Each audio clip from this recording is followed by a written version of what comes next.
இருக்கிறேங்கிறது மணவாளன்னு காண்பிக்கிறதுக்காக தான் நமக்கு 11 எழுத்துல வச்சிருக்கிறோம். சரியா? வேத வாக்கியங்கள்ல ஒரு எழுத்து கூட்டவும் முடியாது, குறைக்கவும் முடியாது. ஏன்னால் இது ஏன் கூட்டவும் முடியாது, குறைக்கவும் முடியாது அப்படின்னா, இது ஒரு மனிதனால் உண்டாக்கப்பட்டதல்ல, ஒரு மனிதனால் தீர்மானிக்கப்பட்டதும் அல்ல, கர்த்தரால் தீர்மானிக்கப்பட்டது. அதனால தான் சொல்றார், வானம் பூமியும் ஒளிந்து போனாலும் என் வார்த்தையோ, வார்த்தையில் இருக்கிற ஒரு சிறு உறுப்போ ஒளிந்து போகாது அப்படிங்கிறது எக்ஸாக்டாக எபிரேயத்துக்கு தான் பொருந்தும், வேற எந்த மொழிக்கும் பொருந்தாது. வேதாகமம் கொடுக்கப்பட்டது எபிரேயத்தில் தான் கொடுக்கப்பட்டது, அந்த மொழிக்கு தான் அது பொருந்தும். அதை அப்படியே நம்ம தமிழில் அப்படியே மொழிபெயர்த்து நம்ம கொண்டு வந்திருக்காங்க. சரியா? வேதாகமம் படிக்கும்போது நமக்கு சில விஷயங்கள் புரியணும். புதிய ஏற்பாடு வந்து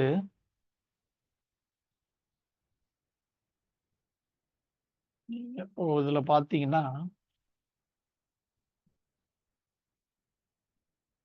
நீங்கள் மத்தேயு எழுதின சுவிசேஷத்துக்கு முதல் பக்கத்தில் பார்த்தீங்கன்னா,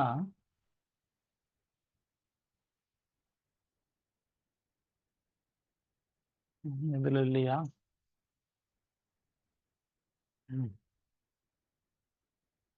நம்முடைய கர்த்தரும் இரட்சகருமாய் இயேசு கிறிஸ்துவின் புதிய ஏற்பாடுன்னு இருக்க, புதிய உடன்படிக்கை. இன்னும் கரெக்டாக சொல்ல போனால் புதுப்பிக்கப்பட்ட உடன்படிக்கை தான் கரெக்டான வார்த்தை. பழைய ஏற்பாட்டுக்கு முன்னாடி முதல் பக்கத்தில் என்ன போட்டிருக்கு? இது மூல பாஷையாகிய எபிரேய பாஷையிலிருந்து தமிழில் மொழிபெயர்க்கப்பட்டதுன்னு சொல்லப்பட்டிருக்கா? ஆனால் என்ன விஷயம்னா, இது நேரடியாக தமிழ் எபிரேய பாஷையிலிருந்து நேரடியாக தமிழில் மொழிபெயர்க்கப்படவில்லை. சீகன் பால் ஐயாட்ட வந்து இது எபிரேய பைபிள் இருந்தது, அவர் ஆங்கில பைபிளும் இருந்துச்சு. ஆனால் அன்னைக்கு இருந்த ஆட்கள், மொழிபெயர்ப்பாளர்கள் ஆங்கிலத்திலிருந்து தான் தமிழில் மொழிபெயர்க்கிறதுக்கு ஆள் இருந்தாங்க பாருங்க. ஆங்கில பைபிளில் எப்படி போட்டிருக்குன்னா, ஆங்கில பைபிள் எபிரேயத்திலிருந்து நேரடியாக மொழிபெயர்ப்பு பண்ணப்பட்டது.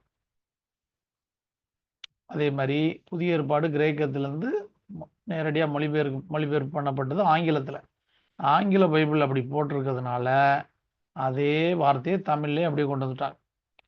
மூல பாஷையாகிய எபிரேய பாஷையிலிருந்து தமிழ் மொழிபெயர்க்கப்பட்டது அப்படின்னு இருக்கும். சில மொழிபெயர்ப்பில் புதிய ஏற்பாடு வந்து கிரேக்கத்திலிருந்து மொழிபெயர்க்கப்பட்டதுன்னு தமிழில் இருக்கும். ஆனால் நேரடியாக கிரேக்கத்திலிருந்து புதிய ஏற்பாடு வரல நமக்கு தமிழில், ஆங்கிலத்திலிருந்து தான் வந்திருக்கு. ஆங்கிலத்தில் இருந்து தமிழில் மொழிபெயர்த்திருக்காங்க. ஆங்கிலத்தில் அப்படி இருக்கிறதுனால அப்படியே அதே வார்த்தையை தமிழுக்கும் போட்டாங்க. சரியா? அப்படி மொழிபெயர்ப்பில் வரும்போது சில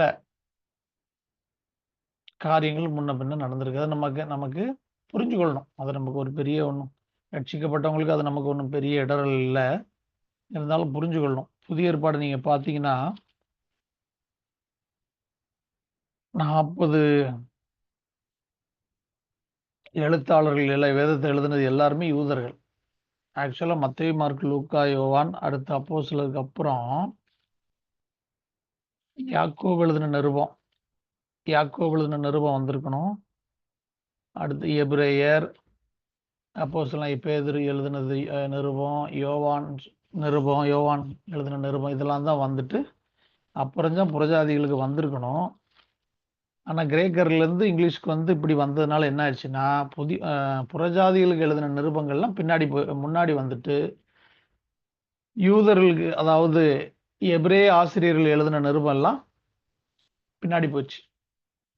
அதாவது பவுல் எழுதுறாரு, ரோமாபுரி திருச்சபைக்கு எழுதுறாரு அப்படின்னா, அதே மாதிரி பிரஜாதி சபைக்கு எழுதின நிருபம் கிரேக்கத்தில் எழுதுனாங்க. ஆனால் யூதர்களுக்கு எழுதின நிருபம் எல்லாமே எபிரேயத்தில் தான் எழுதுனாங்க. ஆனால் அந்த எபிரேய எழுதின ஆசிரியர்கள்லாம் அன்னைக்கு இருந்த ரோம் அரசாங்கத்தில், கிரேக்க அரசாங்கத்தில் இருந்த அந்த அதிகாரிகளுக்கெல்லாம் யூதர்கள்னாலே பிடிக்காது, ராஜாக்களுக்கெல்லாம். அதனால் என்ன பண்ணிட்டாங்கன்னா, யூதர்கள் எழுதின நிருபங்கள்லாம் பின்னாடி கொண்டு போயிட்டு புறஜாதிகளுக்கு எழுதின நிருபம் அதெல்லாம் முன்னாடி கொண்டு வந்துட்டு, அப்படிதான் நமக்கு ஆர்டர் வந்திருக்கு ரோமர் இப்படி வரிசையா கொரிந்தியர்னு வர காரணம் அதுதான். ஆக்சுவலி ஆதி திருச்சபையின் காலத்துல முதல்ல எழுதப்பட்டது யாக்கோபு எழுதின நிருபம் தான். அதுக்கப்புறம் தான் பின்னாடி இதெல்லாம். சரி, இதெல்லாம் நீங்க புரிஞ்சு கொள்றதுக்காக வேதத்தினுடைய நமக்கு பேசிக்கா ஒரு நாலேஜ் வேணும். ஏன் மொழிபெயர்ப்புலேருந்து ஒரிஜினல்லேருந்து நமக்கு மொழிபெயர்ப்புக்கு வரும்போது சில காரியங்கள் மாறுது அப்படிங்கிற ஒரு பேசிக் நாலேஜ் நமக்கு வேணும். அதுக்காக தான். சரியா? இப்போ யாத்ராகமம் 3:14 வாசி.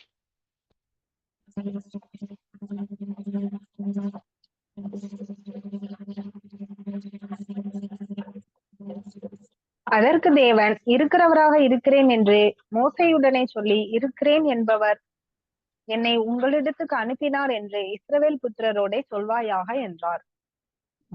3:15 வாசி தொடர்ந்து.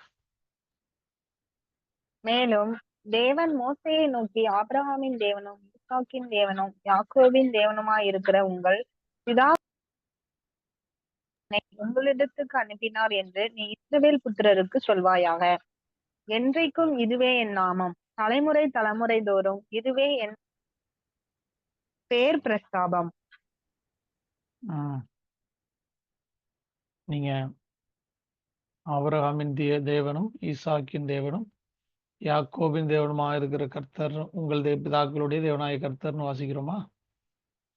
இந்த ஆபிரகாமின் தேவன், ஈசாக்கின் தேவன், யாக்கோபின் தேவனுக்கு போட்டிங்கன்னா புதிய உடன்படிக்கைன்னு எவ்ரேயத்தில் எழுதுனா என்ன வருமோ 39 78 வரும். அதே தான் இந்த இதுக்கும் வரும். பின்னாடி படிப்பீங்க. இப்போ புரிஞ்சுக்கங்க. சைடில் வேணால் எழுதிக்கங்க. பின்னாடி படிக்கக்கூடிய காரியம். ஆபிரகாமின் தேவன், ஈசாக்கின் தேவன், யாக்கோபின் தேவன்னா புதிய உடன்படிக்கை தான் காண்பிக்கும். அதே மாதிரி ஆபிரகாம்னு எவ்ரேயத்தில் எழுதி நீங்கள் அதை அந்த வார்த்தையை அந்த லெட்டரை வந்து எக்ஸ்பேண்ட் பண்ணிங்கன்னா, எக்ஸ்பேண்ட் பண்ணாலும் 39 78 புதிய உடன்படிக்கைக்கு என்ன வேல்யூ வருதோ அதே வேல்யூ தான் வரும். அதனால் புதிய ஏற்பாடு திருச்சபையை கர்த்தராகிய இயேசு கிறிஸ்து எப்படி வந்து ஒட்ட வைக்கிறார்னா, ஆபிரகாமின் தேவனும் ஈசாக்கின் தேவனும் யாக்கோவின் தேவனுமாக இருக்கிற கர்த்தருக்கு முற்பிதாக்களின் காலங்கள்லையும் ஒரு குரூப் ஆஃப் ஜனங்கள் அவருக்குன்னு இருந்தாங்க, தெரிந்து கொள்ளப்பட்டவங்க. கோத்திர பிதாக்களின் காலத்திலையும் அவருக்கென்று ஒரு ஒரு கூட்ட ஜனங்கள் இருந்தாங்க, வாழ்ந்து மறித்து இளைப்பாறிட்டு இருக்கிறாங்க. இப்போ இயேசு கிறிஸ்து பிறக்கிறாரு, ரட்சிப்பை உலகத்துக்கு பிரசித்தப்படுத்துறாரு. கிருபையின் காலம் ஸ்டார்ட் ஆகுது. இந்த கிருபையின் காலத்திலிருந்து ரகசிய வருகை வரைக்கும் இருக்கிறது டோட்டலாக நம்ம சொல்றது கிருபையின் காலம், இல்லை புதிய ஏற்பாட்டு காலம்னு சொல்லலாம். இந்த காலத்திலையும் ஒரு கூட்ட பரிசுத்தவான்கள் அவருக்காக இருந்தாங்க. இப்போ கடைசி காலத்தில் நம்ம இருக்கிறோம். இந்த புதிய ஏற்பாட்டு திருச்சபையை இங்கே தான் கொண்டு வந்து ஒட்ட வைக்கிறார். அதுதான் பவுல் அழகா ரோமாபுரி திருச்சபைக்கு எழுதுறாரு. நீ காட்டு ஒளிய மரமாகிய நீ வீட்டு ஒளிய மரத்தில் ஒட்ட வைக்கப்பட்டிருக்கிற. எப்படி ஒட்ட வைக்கப்பட்டிருக்கிற? முற்பிதாக்கள் தேவன், கோத்திர பிதாக்களின் தேவன், இப்போ ரட்சிப்பின் தேவன், இவர் மூலமா ரட்சிப்பை பெற்றுக்கொண்டு இப்படி இந்த சுவாபத்துக்கு மாறான காட்டு ஒளி மரமாகிய நீ வந்து வீட்டு ஒளி மரத்தோட ஒட்ட வைக்கப்பட்டிருக்கிற. நீ மேட்டிமை சிந்தையா இருக்கக்கூடாது, பயந்து இருக்கணும். ஏன்னா சுவாப கிளைகளாகிய வீட்டு ஒளிய மரத்தையே அவர் வந்து விட்டு வைக்கல. 2000 வருஷமா பாருங்க. அன்னைக்கு பவுல் எழுதிட்டு போயிருக்கிறாரு, இன்னைக்கு 2000 வருஷம் ஆச்சு, இன்னைக்கு வரைக்கும் ரட்சிப்பை அவங்களுக்கு காண்பிக்கல. யூதர்களுக்கு ரட்சிப்பை காண்பிக்காம இருக்கிறாரு. அப்படிப்பட்ட தேவனை தான் நீங்கள் நானும் ஆராதிச்சுட்டு இருக்கிறோம். அப்போ அவரை எப்படி புரியணும்? அவர் அப்படி கிருபையின் தேவன், ரொம்ப இரக்கமுள்ள தேவன், சிலுவையில் நமக்காக எல்லாவற்றையும் ஏற்றுக்கொண்ட தேவன் அப்படின்ற ஒரு கண்ணோட்டத்தில் மட்டும் பார்க்கக்கூடாது. அவர் ரட்சிப்பை மூடினார்னா, மனக்கண்ணை மூடினார்னா ஒரு திறந்து அவரை அறியவும் முடியாது, வேதத்தில் இருக்கிற ரகசியத்தையும் அறிய முடியாது, அவரை பார்க்கவும் முடியாது. இதுதான் யூதர்களிருந்து நீங்கள் நானும் கற்றுக்கக்கூடிய பாடம். இப்போ இந்த வீட்டு ஒளிய மரத்தில் இப்போ வந்து இணைக்கப்படுறோம் ஆபிரகாம், ஈசாக், யாக்கோபின் தேவனோட. இதை நீங்கள் நல்லா புரிஞ்சு கொள்ளணும்னா ஒரு வசனத்தை வாசிச்சிருங்க. சங்கீதம் எடுங்க. 47:9. சங்கீதம் 47:9 வாசி. ஜனங்களின் பிரபுக்கள் ஆபிரகாமின் தேவனுடைய ஜனங்களாக சேர்க்கப்படுகிறார்கள். பூமியின் கேடகங்கள் தேவனுடையவைகள். அவர் மகா உன்னதமானவர். ஜனங்களின் பிரபுக்கள் அல்ல, ஜனங்களில் தாராளமாய் கொடுக்கிறவர்கள், ஜனங்களில் தாராள மனதுடையவர்கள் ஆபிரகாமின் தேவனுடைய ஜனங்களாக சேர்க்கப்படுகிறார்களாம். அதான் ஒரிஜினல் அப்படிதான் இருக்கு. பிரபுக்கள்னா ராஜாக்கள், பிரபுக்கள் அந்த மாதிரி பிரபுக்கள் இல்ல, தாராள மனது, தன்னை போல பிறரையும் நேசிக்கிற அந்த மாதிரி மனது உடையவர்கள், அவர்கள் ஆபிரகாம் தேவனுடைய ஜனங்களாக சேர்க்கப்படுவார். இன்னொரு ரெஃபரன்ஸ் நீங்க எடுத்தீங்கன்னா, இயேசு கிறிஸ்து சொல்றாரா, அநேகர் கிழக்கிலும் மேற்கிலும் வடக்கிலும் தெற்கிலும் இருந்து ஆபிரகாம், ஈசாக்கு, யாக்கோபு என்பவர்களோட பந்தி இருப்பார்கள், ராஜ்யத்தின் புத்திரரோ புறம்பான இருளை தள்ளப்படுவார்கள் சொல்றாரா. இந்த புதிய ஏற்பாட்டில் அவரால் தெரிந்து கொள்ளப்படுறவங்களை எங்க கொண்டு தான் சேர்க்கிறாரு? ஆபிரகாம், ஈசாக்கு, யாக்கோபு அவர்களோட கொண்டு தான் இணைக்கிறார். சரியா? இதை பேசிக்கா புரிஞ்சுக்கொள்ளுங்க. இப்போ வரும் யாத்ராகமம் 3:15 ஆபிரகாம், ஈசாக்கு, யாக்கோபுடைய தேவன் இப்படி உங்கள் பிதாக்களுடைய தேவன் என்னை உங்களிடத்துக்கு அனுப்பினார் என்று சொல்வாயாக. என்றென்றைக்கு இதுவே என் நாமம் அப்படின்னு ஒரு வார்த்தை சொல்றாரு. தலைமுறை தலைமுறை தோறும் இதுவே என் பேர் பிரஸ்தாபம் அப்படின்னு சொல்றாரா. இப்போ யாத்ராகமம் 3:15 என்றென்றைக்கும் இதுவே என்னுடைய நாமம் அப்படிங்கிறதுக்கு நம்ம பார்க்க போறோம். யாராவது ஆடில் காடல் போட்டுருந்தீங்கன்னா சொல்லுங்க. அந்த A4 ஷீட்ல 1, 2, 3 வார்த்தை, யாத்ரா 3:14 கீழே 1, 2, 3 வார்த்தை, ஜாயின் ஹே, அடுத்து ஷின் மெம் யோத், அடுத்த வார்த்தை லேமட் ஆயின் லேமட் மெம்சோபித், மொத்தம் 3 வார்த்தை, 9 எழுத்து. இதுக்கு யாராவது ஆடில் காடல் போட்டிருந்தீங்கன்னா சொல்லுங்க. சிங்கிள் போட்டிருந்தீங்கன்னா சொல்லுங்க, நம்ம மற்றவங்களும் குறிச்சுக்கிட்டோம். அதே மாதிரி 3 வார்த்தைக்கும் போடணும். அதுக்கு அடுத்த வார்த்தை, இந்த 3 வார்த்தை என்னன்னா, இதுவே என் நாமம், என்றென்றைக்கும் என் நாமம்னு சொல்றாரா, அதுதான் அந்த 3 வார்த்தை, என்றென்றைக்கும் இதுவே என் நாமம். அதுக்கு அடுத்து ஒரு 2 வார்த்தை கொடுத்துருக்கேன் பாருங்க, இது தலைமுறை தலைமுறை தோறும். சரி, அடுத்த 2 வார்த்தை வந்து இதுவே என் பேர் பிரஸ்தாபம் அப்படிங்கிறது அடுத்த 2 வார்த்தை. அதுக்கடுத்து ஒரு 2 வார்த்தை கொடுத்துருக்கேன் பாருங்க, அதுதான் தலைமுறை தலைமுறை தோறும் அப்படிங்கிறது அடுத்த 2 வார்த்தை. இந்த 3 வார்த்தைக்கும் தனித்தனியா ஆடில் காடில் போட்டு எல்லாத்தையும் மொத்தமா கூட்டணும். ஆடில் காடில் கூட்டணும், சிங்கிள்ல கூட்டணும், சிங்கிளையும் கூட்டணும். யாராவது போட்டிருக்கீங்களா?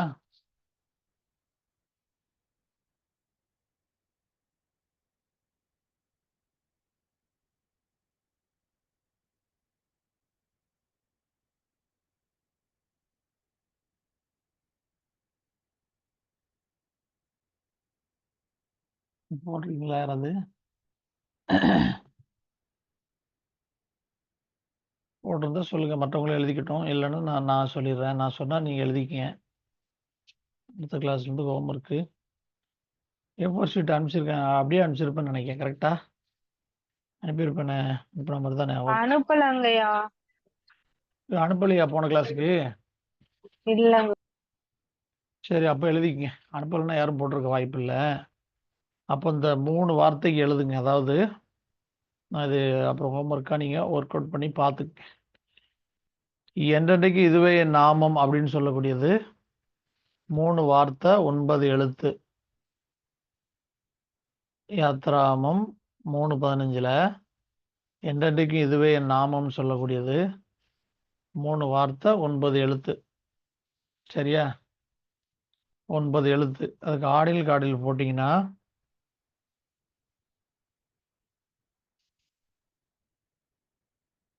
அதுக்கு மொத்தமாக சொல்கிறேன். இதுக்கு சிங்கிள் மட்டும் போட்டுங்க.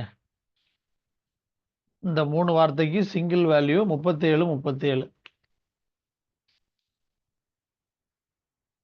ஒரு 37 இயேசு யெஷுவா, இன்னொரு 37 இம்மானுவேல்.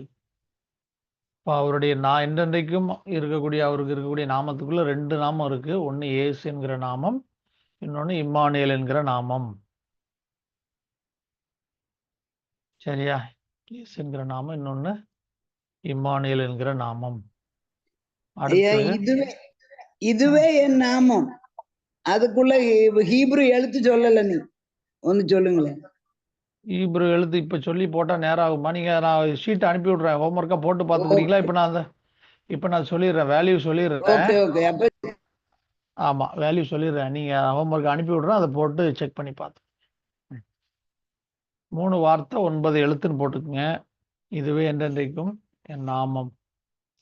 அதுக்கு சிங்கிள் வேல்யூ 37 37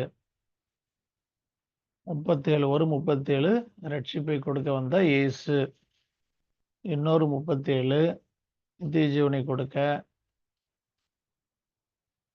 ஆவியாய் இருக்கிற தேவனாகிய இம்மானுவேல். இது ரெண்டும் தான் அவருடைய நாமத்துக்குள்ள இருக்கு. சிங்கிள் போட்டிங்கன்னா, சிங்கிள் டு சிங்கிள் போட்டிங்கன்னா 19 19 19 19னா 38ன்னு கூட்டிக்குங்க. 38ங்கிறது மணவாளன். இப்போ என்றென்றைக்கும் இருக்கக்கூடிய நாமம் மணவாளன்கிற நாமம் தான். அதுக்குள்ளதான் இயேசு, யெஷுவா, இம்மானுவேல் 2 இருக்கு.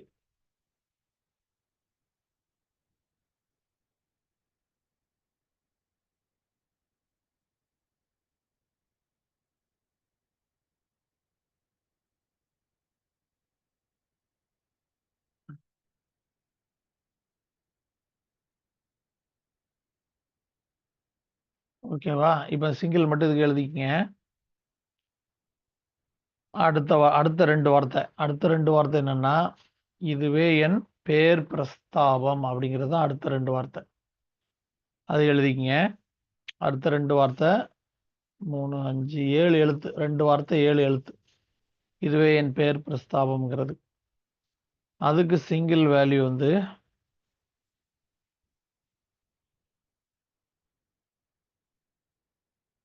30 30 60 30 30ம் ஆமைக்குன்னு போட்டுக்குங்க.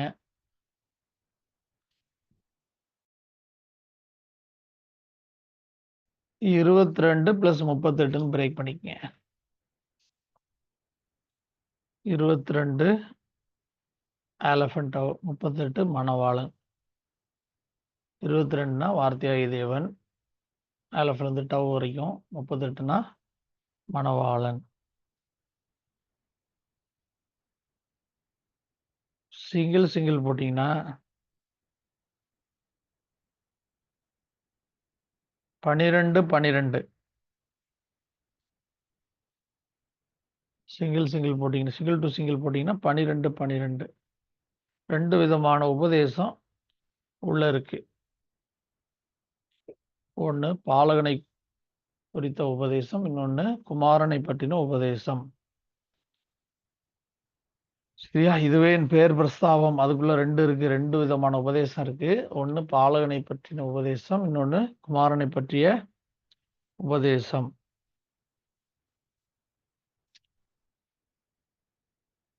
இந்த 2 வார்த்தைக்கும் ஆடில் காடில் நீங்க போட்டு பார்த்துக்குங்க எவ்வளவு வருதுன்னு. சரியா? ஆர்டினல் கார்டில் வந்து நீங்க ஹோம்ஒர்க்கா பண்ணி பார்த்துங்க. சிங்கிள் மட்டும் தேவையான மீனிங் தேவையானது மட்டும் நான் சொல்லிடுறேன். ஓகே. அடுத்த 2 வார்த்தை தலைமுறை தோறும் அப்படிங்கிறது தான் அடுத்த 2 வார்த்தை. 5 எழுத்து. 2 வார்த்தை 5 எழுத்து. அதுக்கு சிங்கிள் போட்டிங்கன்னா 15 15 30. Single value 15 15 30. சிங்கிள் டு சிங்கிளும் அதே தான். 15 15 30 தான் சிங்கிள் டு சிங்கிள். 30னா உபதேசம். தலைமுறை தோறும் அப்படின்னா அதுக்குள்ள ஒரு உபதேசம் இருக்கு. இதுக்கும் ஆர்டினல் கார்டினல் நீங்கள் போட்டு செக் பண்ணிக்கங்க.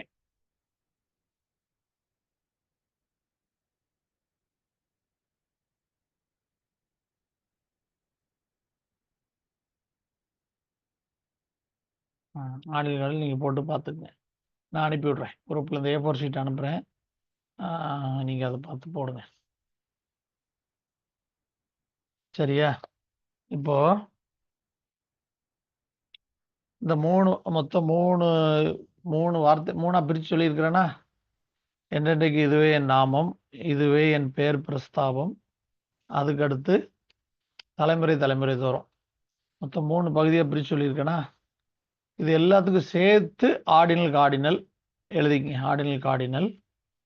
ஆர்டினல் வந்து 235 235 ஆர்டினல் 235, கார்டினல் 1225 1225 ரெண்டையும் கூட்டிருங்க. 235 1225 கூட்டிருங்க. எவ்வளோ வருது பாருங்க. 235 1125 ரெண்டையும் கூட்டிருங்க. இது எதுக்குன்னா இந்த 1460. 1460 1 2 3 5 7 வார்த்தைக்கு சேர்த்து மொத்தமா உள்ள ஆர்டினல் கார்டினல். சரியா? இது 1460 அதை சிங்கிளா கூட்டுங்க. 1 + 4 + 6 எவ்வளோ வருது? 11. மணவாளன் என்பதுதான் அவருடைய நாமம், என்பதே அவருடைய நாமம். இதுதான் தலைமுறை தலைமுறை தோறும் என்றென்றைக்கும் நிற்கக்கூடிய அவருடைய நாமங்கிறது மணவாளன் தான்.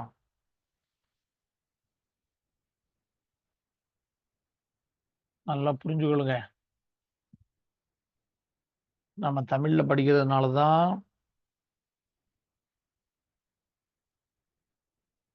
இயேசு கிறிஸ்து வந்து அவர் மரித்து உயிரோடு எழும்பி போய் பின்பு சபையை எழுப்பி இப்போ நம்ம திருச்சபை மணவாட்டி, அவர் மணவாளன், இந்த மாதிரி நம்ம புரிஞ்சுக்கொள்கிறோம். ஆனால் வேதத்தை அவர் கொடுத்த மெத்தடில் படித்தோன்னா ஆதியாகமம் 1:1 மணவாளன் மணவாட்டி அடிப்படையில் தான் இருக்கு. அப்புறம் எப்படி நம்ம சொல்ல முடியும்? அப்போ நம்ம சொல்ல முடியாதுல்ல. நம்ம என்ன சொல்ல முடியாது? புதிய ஏற்பாட்டில் நம்ம தான் மணவாட்டி, மற்றவங்கலாம் இல்லை அப்படின்னு நம்ம சொல்ல முடியாது. காரணம் என்னன்னா, ஆதியாகமம் 1:1 11:11 அடிப்படையில் தான் இருக்கு. ஆதியாகமம் 1:1 மணவாளன் மணவாட்டி அடிப்படையில் தான், 11:11 22 அடிப்படையில் தான் இருக்கு. நல்லா புரிஞ்சுக்கொள்ளுங்க. இந்த மணவாட்டின்னு சொல்லக்கூடியதுல முற்பிதாக்களின் காலம், அதுலேயும் ஒரு குரூப் மக்கள் இருந்தாங்க. அது எது வரைக்கும்? ஆதாம் முதற்கொண்டு யாக்கோபு வரைக்கும் 22 முற்பிதாக்கள், 22 பேர். சரியா? அடுத்து கோத்திர பிதாக்களுடைய காலம், யாக்கோபுடைய 12 பிள்ளைகள் கோத்திர பிதாக்கள். அவர்கள்ல இருந்து யோவான் ஸ்நானன் வரைக்கும், இயேசு கிறிஸ்து சிலுவையில் மரிக்கிற வரைக்கும் உள்ள காலம் கோத்திர பிதாக்களின் காலம். இதுலேயும் ஒரு குரூப் மக்கள் அவருக்குன்னு இருந்தாங்க. இப்போ இயேசு கிறிஸ்து பரமேறி சென்ற பிறகு வருக வரைக்கும் ஒரு குரூப் பீப்புள், இதுலேயும் ஒரு குரூப் பீப்புள் இருக்கிறோம். 2000 வருஷ காலமாக ஒரு குரூப் பீப்புள் இருந்தாங்க. இப்போ கடைசி நாட்களில் வருகை நேரத்தில் ஒரு குரூப் பீப்புள் இருக்கிறாங்க. 3 குரூப் பீப்புள்லையும் சேர்ந்து ஒரே சரீரமாக கர்த்தருடைய வேதம் காண்பிக்குது. இந்த 3 குரூப்பும் சேர்த்து தான் மணவாட்டி. அப்படின்னா அதுதான் நம்ம 3 மெத்தடில் படிக்கிறோம். ஹெப்ராயிக் பீரியட், அது எந்த பீரியட்? முற்பிதாக்களின் காலம். ரபானிக்கல் பீரியட், அது எந்த பீரியட்? கோத்திர பிதாக்களுடைய காலம். மெசியானிக் பீரியட், அது எந்த பீரியட்? இயேசு கிறிஸ்து வந்ததுக்கு அப்புறம் ரகசிய வருகை வரைக்கும், கர்த்தராகிய இயேசு கிறிஸ்துனுடைய சீக்ரெட் கம்மிங் வரைக்கும் உள்ள காலம் அது மெசியானிக் ஸ்டடீஸ். அதைத்தான் நம்ம வேதத்தை 3 மெத்தடில் ஆராய்ந்து பார்க்குறோம். ஹெப்ராயிக் ஸ்டடீஸ்னா என்ன? வேதத்தை, ஒரிஜினல் வேத எழுத்தை மேல் ஃபீமேல் போட்டு பார்க்கறது. எத்தனை மேல் எழுத்து இருக்கு, எத்தனை ஃபீமேல் எழுத்து இருக்கு அப்படின்னு பார்த்து அதிலிருந்து ரகசியங்களை கண்டுபிடிக்கிறது. அடுத்து ரபானிக்கல் ஸ்டடீஸ்னா டைரெக்டாக வசனத்துக்கு ஆடில் போட்டு அதை கூட்டி அதுக்கு ஆடில் பார்க்குறோம், சிங்கிள் பார்க்குறோம், சிங்கிள் டு சிங்கிள் பார்க்குறோம், ஆடில் சிங்கிள் பார்க்குறோம், வர்ற வேல்யூவை பிரேக்கும் பண்ணுறோம், இயேசு கிறிஸ்துவோடு ஒப்பிட்டு பார்க்குறோம். புதிய ஏற்பாடு வரும்போது மெசியானிக் ஸ்டடீஸில் இந்த ஹெப்ராயிக்கில் படித்தோம்ல மேல் ஃபீமேல் போட்டு, அடுத்து ரபானிக்கலில் படித்தோம் ஆடில் நம்பர் போட்டு அதை பிரேக்லாம் பண்ணி படித்தோம். இதை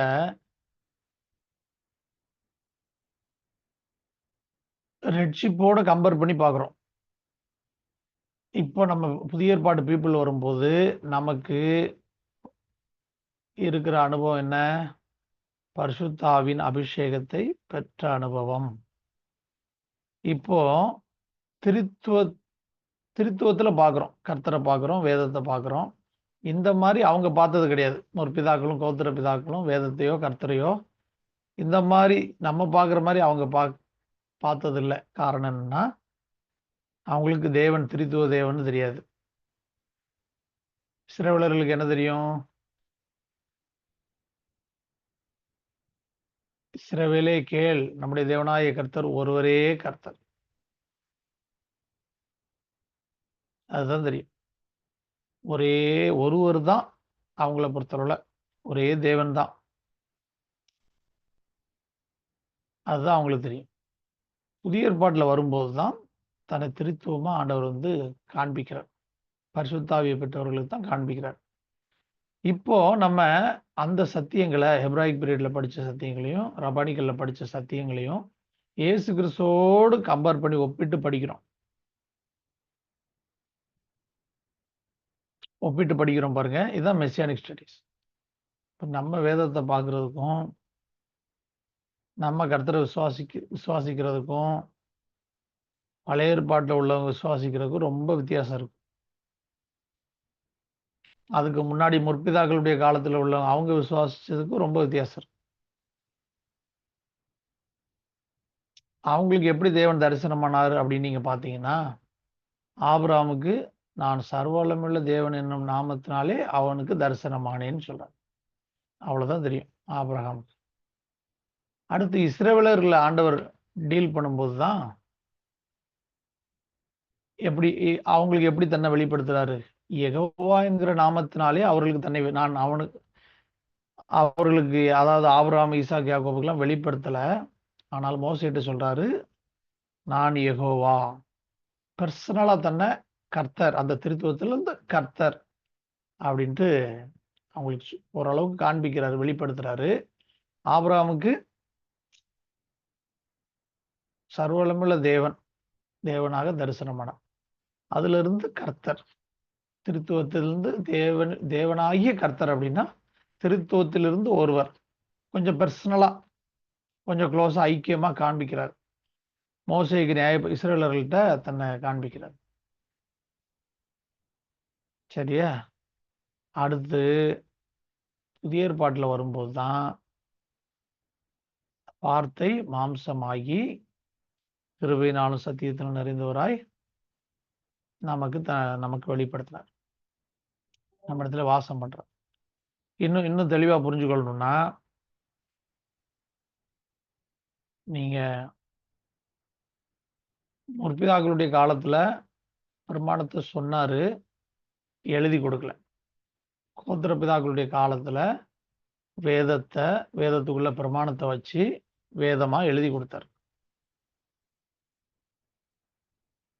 சரியா?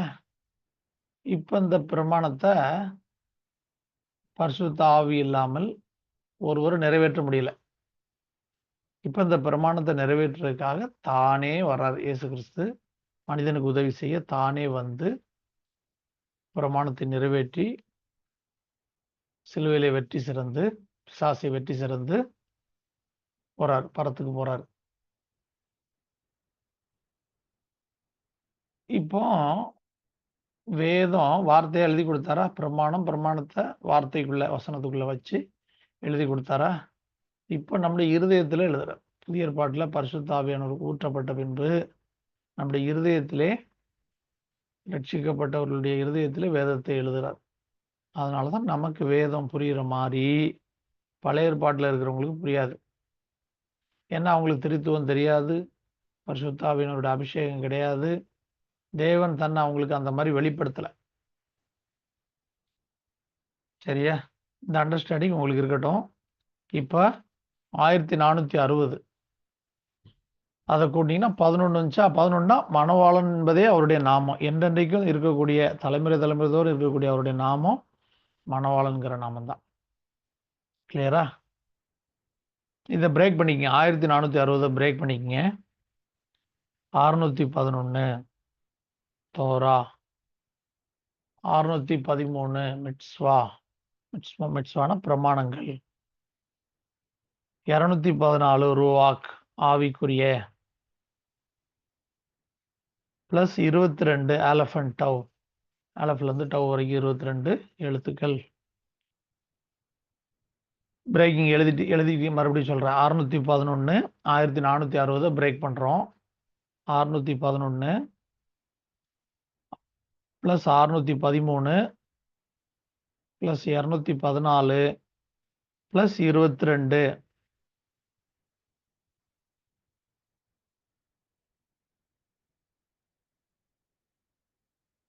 இதெல்லாம் கூட்டிங்கன்னா 1460 வந்துடும். தோரா வேதம் 611, பிரமாணங்கள் கட்டளைகள் 613, 214 ஆவிக்குரிய, 22 ஆலஃபன்டவ் வார்த்தையாகிய தேவன்.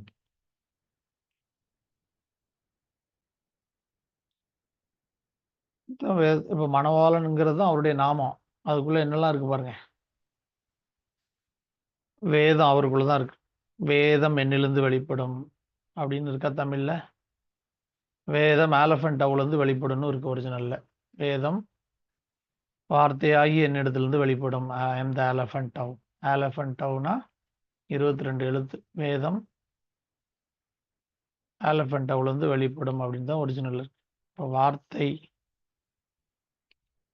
வேதம் 613 பிரமாணங்கள். 613னா மொத்த பிரமாணங்கள்லேயே 613 கட்டளைகளை கொடுத்தார். பிரமாணம் அவருக்குள்ள தான் இருக்கு, மணவாளனுக்குள்ள. 214 ஆவியா இருக்கிற கர்த்தர். அவர் யாரு? மணவாளன் ஆவியா இருக்கிற கர்த்தர் அல்லது ஆவிக்குரியவர். 22 ஆலஃபன் டவ் வார்த்தையாகிய தேவன். இதெல்லாம் அவருக்குள்ள இருக்கு. சரியா? அதான் வேதத்தை ஆராய்ந்து படிக்கிறோம். வேதத்தை மேலோட்டமா படிக்காம உட்கருத்து என்ன, உள்ள இருக்கிற மறைந்திருக்கிற பொக்கிஷங்கள் என்ன, இது யார் தான் கண்டுபிடிக்க முடியும்? ரட்சிக்கப்பட்டு பரிசுத்தாவின் அபிஷேகத்தை பெற்ற மனிதர்கள் தான் கண்டுபிடிக்க முடியும். மாம்சத்தின்படி எபிரேய வேதத்தை படிக்கிற யூதர்களும் கண்டுபிடிக்க முடியாது. அவர்களுக்கும் மறைவாக தான் இருக்கார்.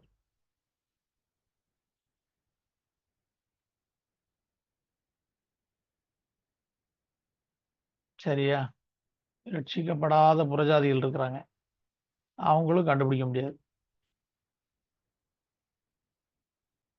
ஏன்னா அவங்களுக்கு எப்படி இருக்கு? சிலுவை பற்றிய உபதேசம் கெட்டு போகிறவர்களுக்கு பைத்தியமா இருக்கிறது. ரட்சிக்கப்படுகிற நமக்கு தான் அது தேவபலனா இருக்கு. அவங்களுக்கும் புரியாது. இப்போ ரட்சிக்கப்பட்ட ஒவ்வொரு கிறிஸ்தவனும் படிக்கிறதுக்காக கொடுக்கப்பட்டது தான் வேதம், எபிரேய வேதம். ரட்சிக்கப்படாதவர்களோ அல்லது மாம்சத்தின்படியான யூதர்களோ அவங்க படிக்கும்படியாக கொடுக்கப்பட்டதல்ல. அவங்க மேலோட்டமா இருக்கிற சம்பவத்தை வேணா படிச்சு புரிஞ்சுக்கலாம். இப்போ நமக்கு தாய்மொழி தமிழ், தமிழ்ல இருக்கிற காரியத்தை படிச்சு மேலோட்டமா புரிஞ்சுக்கலாம். அவர்களுக்கு தாய்மொழி எபிரேயம், மேலோட்டமா இருக்கிறத படிச்சு புரிஞ்சுக்கலாம். ஆனா உள்ள இருக்கிற ரகசியங்கள் கிறிஸ்துவை பற்றினது, மணவாளன் மணவாட்டியை குறித்தது. அவங்களுக்கு தான், ரட்சிக்கப்பட்டவங்களுக்கு தான் புரியும். இப்போ இன்னும் கொஞ்சம் புரியுற மாதிரி சொல்றேன் பாருங்க. ஒரு வயதுக்கு வராத பெண்ணுக்கு, ஒரு ஏஜ் அட்டன் பண்ணாத பெண்ணிற்கு பெண்மை தாய்மைனா என்னன்னு தெரியாது, புரியாது. அவங்க ஏஜ் அட்டன் பண்ணி அதை ரியலாக அந்த ஃபீலிங்ஸை அனுபவிக்கும் போது தான் பெண்மைனா என்ன, தாய்மைனா என்ன அப்படிங்கிறதே புரியும். அதே மாதிரி தான் ரட்சிக்கப்படாமல் இருக்கிற புரஜாதிகளுக்கு என்னென்ன கர்த்தர்னா என்னன்றது புரியக்கூடாததாக இருக்கும்,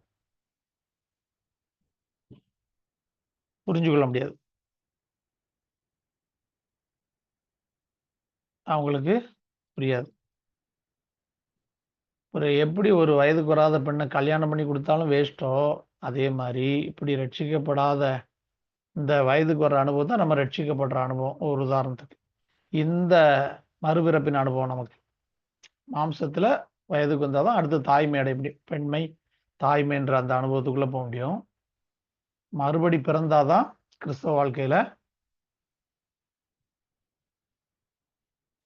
புதிய சிருஷ்டிப்பின் வாழ்க்கைக்குள்ள புது அனுபவத்துக்குள்ளே வர முடியும். இப்போ இந்த ரட்சிக்கப்படாதவங்களை கர்த்தராகிய இயேசு கிறிஸ்து திருமணம் பண்ணாலும் ஒரு பிரயோஜனம் இல்லை. அவங்க ஆத்மா வச்சு அவருக்கும் யூஸ் இல்லை, இவங்களுக்கும் யூஸ் இல்லை. அதே மாதிரி தான், அதே மாதிரி மாம்சத்தின்படி இருக்கிறாங்க பாருங்க யூதர்கள். இன்னைக்கு வரைக்கும் என்ன நினைச்சிட்டு இருக்கிறான் யூதன்? கர்த்தரால் ஆசீர்வதிக்கப்பட்டிருக்கிறோம், கர்த்தரால் பாதுகாக்கப்படுகிறோம், வாக்குத்தத்த தேசம், நாங்க வாக்குத்தத்தின் பிள்ளைகள், ஆபிரகாமின் பிள்ளைகள், இதெல்லாம் தெரியுது அவனுக்கு. எல்லாம் உண்மைதான், மறுக்கிறதுக்கு இல்லை. ஆனா இயேசு கிறிஸ்துவே கர்த்தர்னு அவனுக்கு தெரியாது. அவன் சொல்றாரு, இஸ்ரவேலை கேள், தேவனாகிய கர்த்தர் ஒருவரே கர்த்தர்னு சொல்லிட்டு இருக்கிறான. ஒரே தேவன் தான், ஒரே கர்த்தர் தான், அவர் தான் எங்கள் யெகோவா அப்படின்னு சொல்லிட்டு இருக்கிறான் இல்லையா? இந்த கர்த்தர் தான் இயேசு கிறிஸ்துங்கிறது அவனுக்கு மறைவா இருக்கு. தேவன் தான் அவனுக்கு மறைச்சு வச்சிருக்கிறார். இவனை கொண்டும் இப்ப இவனை கர்த்தராகிய இயேசு கிறிஸ்து சேர்த்துக்கிட்டாலும் பிரயோஜனம் இல்லை.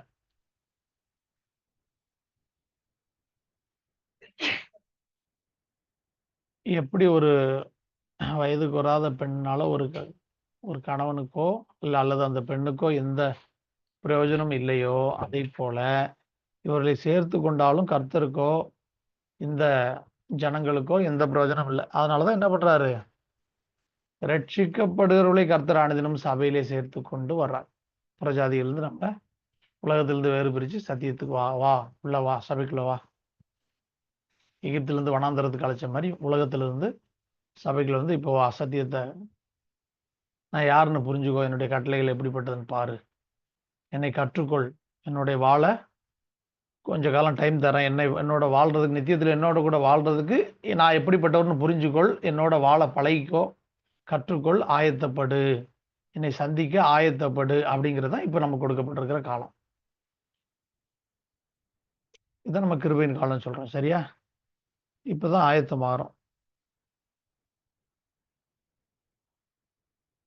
ரட்சிக்கப்படாத ஜனங்களுக்கு நியாயத்தீர்ப்பு தான் மிஞ்சும். ஏன்னா வேற எதுவும் ஆண்டவர் அவங்கள பத்தி சொல்லப்படலை. ரட்சிக்கப்படாதவங்களுக்கு நியாயத்தீர்ப்பு தான் மிஞ்சும். ஆயரோட அரசாட்சியில உங்களுக்கு எனக்கு என்ன வேலை இருக்கும் அப்படின்னு பார்த்தீங்கன்னா, கர்த்தராகிய இயேசு கிறிஸ்துனுடைய அந்த சட்டதிட்டங்களை, வேத சட்டதிட்டங்களை நடைமுறைப்படுத்துறது தான் ஜெயங்கொண்டவங்களுக்கு இருக்கிற வேலை தான். கர்த்தராகிய இயேசு கிறிஸ்து அங்கே தான் இருப்பார், எருசலேம்ல ராஜாவாக விட்டிருப்பார். இங்கே அங்கங்கே ராஜாக்கள், ஆசாரியர்கள், அரசாளுகிற பரிசுத்தவான்கள் வேத சட்டத்திட்டம் என்னவோ அதுக்கு அப்படியே ஜனங்களை நடத்துறது தான் நம்ம வேலை. நீங்கள் நினைக்காதீங்க, ஐயோ நம்ம சொன்னால் யாரு கேட்பா, இதெல்லாம் எப்படி சாத்தியமாங்க, நம்மளே ஒரு சாதாரண ஆள். சட்டம் போட்டாச்சுன்னா நீங்கள் விரும்பினாலும் விரும்பாட்டியும் இந்திய தேசத்தில் இருக்குன்னா அந்த சட்டத்துக்கு உட்பட்டு தான் நீங்கள் வாழ முடியும். அந்தந்த தேசத்துக்கு சட்டத்துக்கு உட்பட்டு தான் அவங்கவுங்க வாழ முடியும். நீங்கள் பெரியவங்களா இருக்கலாம், சிறியவங்களா இருக்கலாம். கொரோனா லாக்டவுன் நாளைக்கு காலையிலேருந்து போட்டோன்னே எல்லாரும் வீட்டுக்குள்ளே அடங்கி உட்காந்தோமா இல்லையா? 60 நாள் ஐஸ்வர்யாவிலேருந்து தரித்திரம் வரைக்கும் எல்லாரும் உட்கார்ந்தானாங்களா இல்லையா? சட்டம் போட்டாச்சுன்னா எல்லாரும் சட்டத்துக்கு கட்டுப்பட்டு தான் ஆகணும். இதே மாதிரி தான் ஆயரோட அரசாட்சியிலையும் இந்த பூமியின் ராஜாவுடைய சட்டத்துக்கே எப்படின்னா பாருங்க, இப்போ கர்த்தராகிய இயேசு கிறிஸ்து ராஜ்யத்தில் அவருடைய சட்டம் அமலாயிருச்சுன்னா, வேதாகம சட்டம் அமலுக்கு வந்துருச்சுன்னா ஆட்டோமேட்டிக்காக எல்லாரும் கீழ்ப்படிஞ்சு தான் ஆகணும். நான் கீழ்ப்படிய மாட்டேன், நீ கீழ்ப்படிய மாட்டேன்லாம் சொல்லவே முடியாது. அப்படின்னா அந்த ராஜ்யத்தில் இருக்க முடியாது. சட்டத்திட்டங்களுக்கு உட்பட்டு யாராக இருந்தாலும் ஆட்டோமேட்டிக்காக சட்டத்திட்டங்களுக்கு உட்பட்டு தான் ஆவாங்க, உட்பட்டு கீழ்ப்படிஞ்சிருவாங்க. அதே மாதிரி எல்லாரும் வந்துடுவாங்க. அதை குறித்து நம்ம கவலைப்பட வேண்டாம், அது தேவனுடைய காரியம். இப்போ நம்ம இதில் கிளியரா ஏதாவது டவுட் இருந்தால் கேளுங்க. இந்த தலைமுறை, ஏதாவது என்றென்றைக்கு இதுவே என் நாமம், இதுவே என் பெயர் பிரஸ்தாபம், தலைமுறை தலைமுறை தோறும் அப்படிங்கிறதுக்கு பார்த்துட்டோம். இதில் ஏதாவது டவுட் இருக்கா? இருக்காது? இல்லை மறுபடியும் ஏதாவது சொல்லணுமா?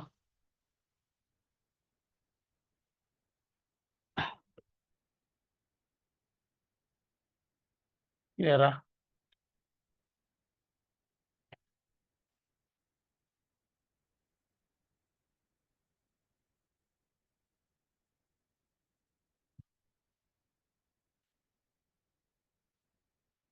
படத்துக்கு போகலாமா?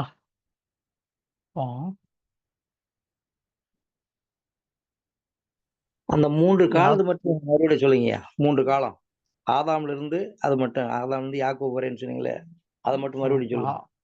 ஆதாம்ல இருந்து யாக்கோபு வரைக்கும் முற்பிதாக்களுடைய காலம். முற்பிதாக்கள் மொத்தம் 22 பேர். அதுல அவர் எப்படி இருந்தாரு?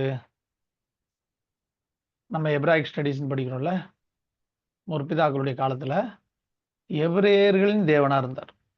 எபிரேய மொழி பேசுகிற ஒரு குடும்பம் அப்படியே வருது, வம்சாவளியா வருது. ஆதாம்ல இருந்து அப்படியே வருது. ஆதாம்ல இருந்து அப்படி நம்ம பார்த்தீங்கன்னா அந்த சேத்துல இருந்து அப்படியே வந்தா நோவா, சேம் வழி வருது பாருங்க, அதுதான் சேம். அதுல இருந்து வர்றதுதான் அவர் அப்படியே ஆபிரகாம், ஈசாக், யாக்கோபு வரைக்கும் எபிரேயர்களின் தேவன். அப்படின்னா எபிரேய மொழி பேசுகிற அந்த ஜனங்களுக்கு தான் தன்னை வெளிப்படுத்தினார். மீதி உலகத்துல எல்லாம் இருந்தாங்க, யாருக்கும் தன்னை வெளிப்படுத்தலை. எபிரேய மொழி பேசுகிறவர்களுக்கு மட்டும் தன்னை வெளிப்படுத்தினார் முற்பிதாக்களுடைய காலத்துல, யாக்கோபு வரைக்கும். யாக்கோபுல இருந்து யாக்கோபுடைய 12 கோத்திர பிதாக்கள் ஒரு தேசமா ஃபார்ம் பண்றாரு. இஸ்ரவேல்ங்கிற ஒரு தேசமா அவங்கள உருவாக்கணும், அதான் நோக்கம். இது கோத்திர பிதாக்களுடைய காலம். இஸ்ரவேலுடைய 12 பிள்ளைகளை பிடிச்சு அவங்கள இருந்து 12 கோத்திரத்தையும் 12 கோத்திரங்களாக இஸ்ரவேல் தேசத்தை உருவாக்கி இதுல இஸ்ரவேலர்களின் தேவனா இருக்கிறார். இதுல எப்படி இஸ்ரவேல் என்கிற ஜனங்களுக்கு, இஸ்ரவேலர்களுக்கு 12 கோத்திரத்தில் உள்ளவர்களுக்கு, இஸ்ரவேல் தேசத்திற்கு அவர் தேவனா இருக்கிறாரு. இதுல இஸ்ரவேலின் தேவன், கோத்திர பிதாக்களின் தேவன் அப்படின்னாலும் ஒண்ணுதான். முதல்ல முற்பிதாக்களின் தேவன், அடுத்து யாக்கோபுல இருந்து, யாக்கோபுடைய 12 பிள்ளைகள்ல இருந்து இயேசு கிறிஸ்து, யோவான் ஸ்நானன் வரைக்கும், இயேசு கிறிஸ்து சிலுவையில மரிக்கிற வரைக்கும் கோத்திர பிதாக்களுடைய காலம். இதுல இஸ்ரவேலர்களுக்கு, இஸ்ரவேல் தேசத்திற்கு அவர் தேவனா இருந்தார், இஸ்ரவேலின் தேவனாக இருந்தார். அதுக்கடுத்து இயேசு கிறிஸ்துவின் மூலமாய் ரட்சிப்பு வெளியாக்கப்பட்டதுக்கு அப்புறம் அவருடைய ரகசிய வருகை வரைக்கும் சர்வ பூமிக்கும் தன்னை தேவனா, ரட்சிப்பின் தேவனா வெளிப்படுத்தினார். எப்போ? புதிய ஏற்பாட்டு காலத்துல தான். அது வரைக்கும் எபிரேயர்களுக்கு இருந்தாரு, அடுத்து இஸ்ரவேலர்களுக்கு வெளிப்படுத்தினாரு. புதிய ஏற்பாட்டு காலம் வரும்போது தான் சார் எல்லாருக்கும் ரட்சிப்பு, பூமியின் கடையாந்திரம் வரைக்கும் அவருடைய ரட்சிப்பு செல்லும். ஜாதிகளுக்கு உன்னை ஒளியாக வைத்தேன்னு சொல்லி ரட்சிப்பை இயேசு கிறிஸ்துவுக்கு பிறகுதான் வெளிப்படுத்தினார். அதுல இருந்து இது ரட்சிப்பின் தேவன். இப்போ இயேசு கிறிஸ்து பரத்துக்கு போனதுக்கு அப்புறம் அதுல இருந்து வருகை வரைக்கும் ரட்சிப்பின் தேவன். இது வந்து புதிய ஏற்பாட்டு காலம். இப்போ 3 காலம். ஒண்ணு முற்பிதாக்களின் காலம், அது எபிரேயர்களின் தேவன். இன்னொன்னு கோத்திர பிதாக்களின் காலம், இது இஸ்ரவேலின் தேவன். இப்போ புதிய ஏற்பாட்டு காலம், இது ரட்சிப்பின் தேவன். இது மெசியானிக் ஸ்டடீஸ். கோத்திர பிதாக்களுடைய காலம் ரபானிக் ஸ்டடீஸ். முற்பிதாக்களுடைய காலம் எப்ராயிக் ஸ்டடீஸ். சரியா? இந்த 3 தான். ஈஸியா புரிஞ்சுக்கொள்ளலாம். நீங்க அதை ஒன்றும் கன்ஃபியூஸே ஆகவே தேவையில்லை. ஈஸியா புரிஞ்சுக்கொள்ளலாம். சரியா? இப்போ அடுத்து வாங்க.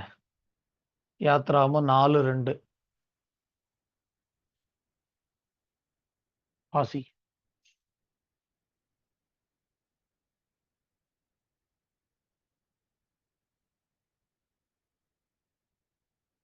யாத்ராகமம் 4:2.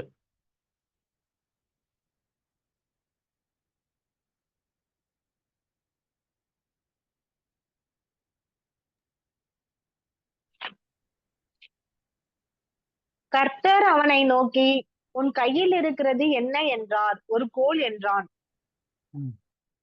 உன் கையில் இருக்கிறது என்ன அப்படின்னு கேட்கிறாரு. ஒரு கோல்னு மோசே சொல்றார். சரியா? அந்த ஒரு கோல்ங்கிற அந்த ஒரு வார்த்தைக்கு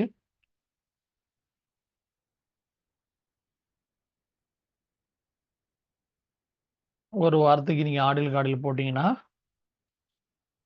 18 எழுதிக்கங்க. அது சிங்கிள் வந்து 18 ஆர்டினல் கார்டினல் 27 54. அந்த ஒரு வார்த்தைக்கு மட்டும் போட்டுறீங்களா? போடுங்க. மெம் எழுதுங்க. மெம் 13வது எழுத்து, டெத் 9வது எழுத்து, ஹே 5வது எழுத்து.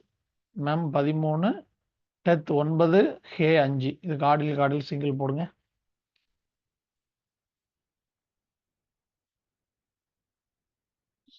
மூணு எழுத்து தான். அந்த கோல், ஒரு கோல் அப்படிங்கிற வார்த்தைக்கு தான் அது.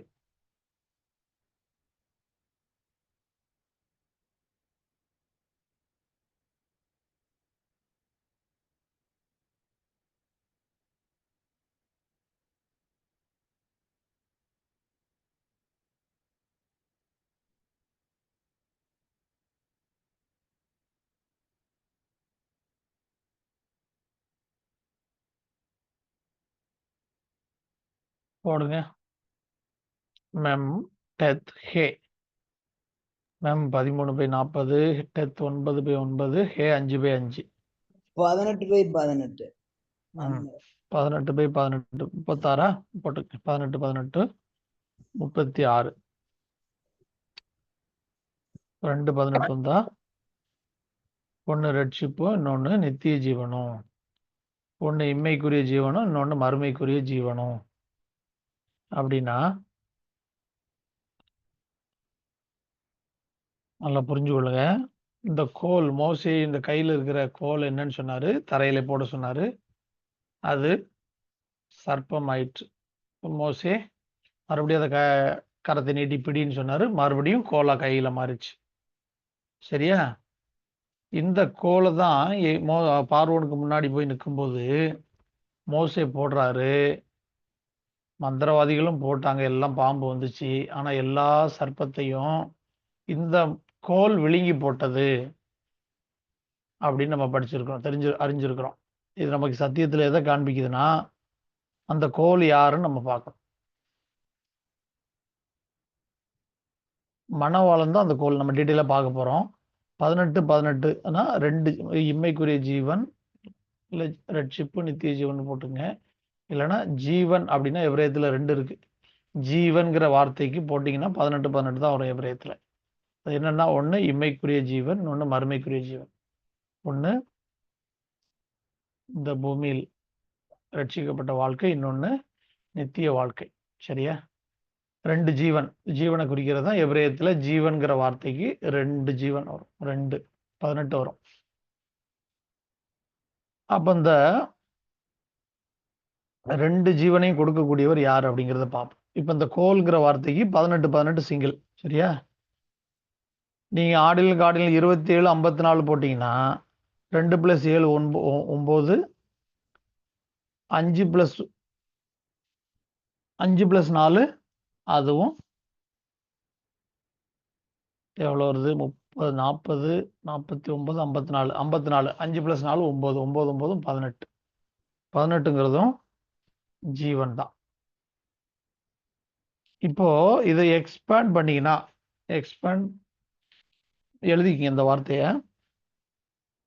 இந்த வார்த்தையை எழுதுங்க, ஹோம்ஒர்க்காக பண்ணி பார்த்துருங்க. இதுக்கு எக்ஸ்பேண்ட் அதில் ஷீட்டில் இருக்கும், எக்ஸ்பேண்ட் பண்ணி எழுதியிருக்கோம். ஹோம்ஒர்க்காக நீங்கள் பண்ணி பார்த்துருங்க. அதாவது மெம் எழுதிக்கிறீங்களா? இந்த 3 எழுத்துக்கும் எக்ஸ்பேண்ட் லெட்டர் மட்டும் எழுதிக்கங்க. மெம் போடுங்க, 13வது எழுத்து மெம். அடுத்து மறுபடியும் 13வது எழுத்து மெம் சோஃபித். மெம் சோஃபித். இது ஒரு வார்த்தை. இது மெம்மோட எக்ஸ்பேண்ட் வந்து மெம் சோஃபித்.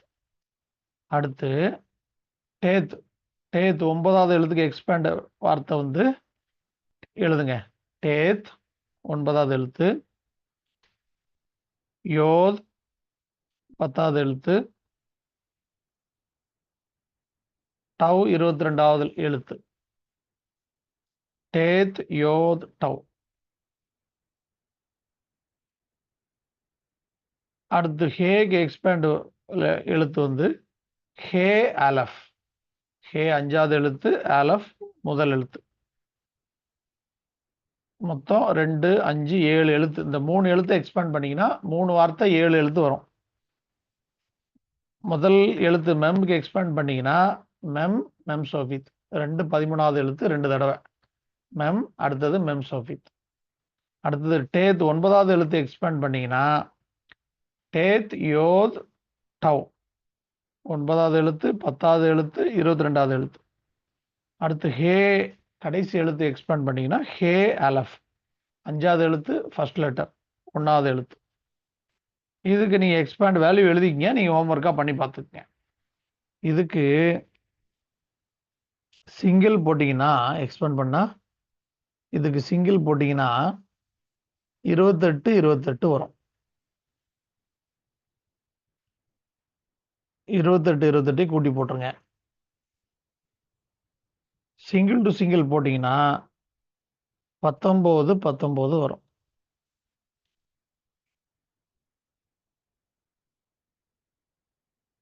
எக்ஸ்பேண்ட் பண்ணிட்டா எப்போவுமே சிங்கிள் டு சிங்கிள் மட்டும் போட்டால் போதும்.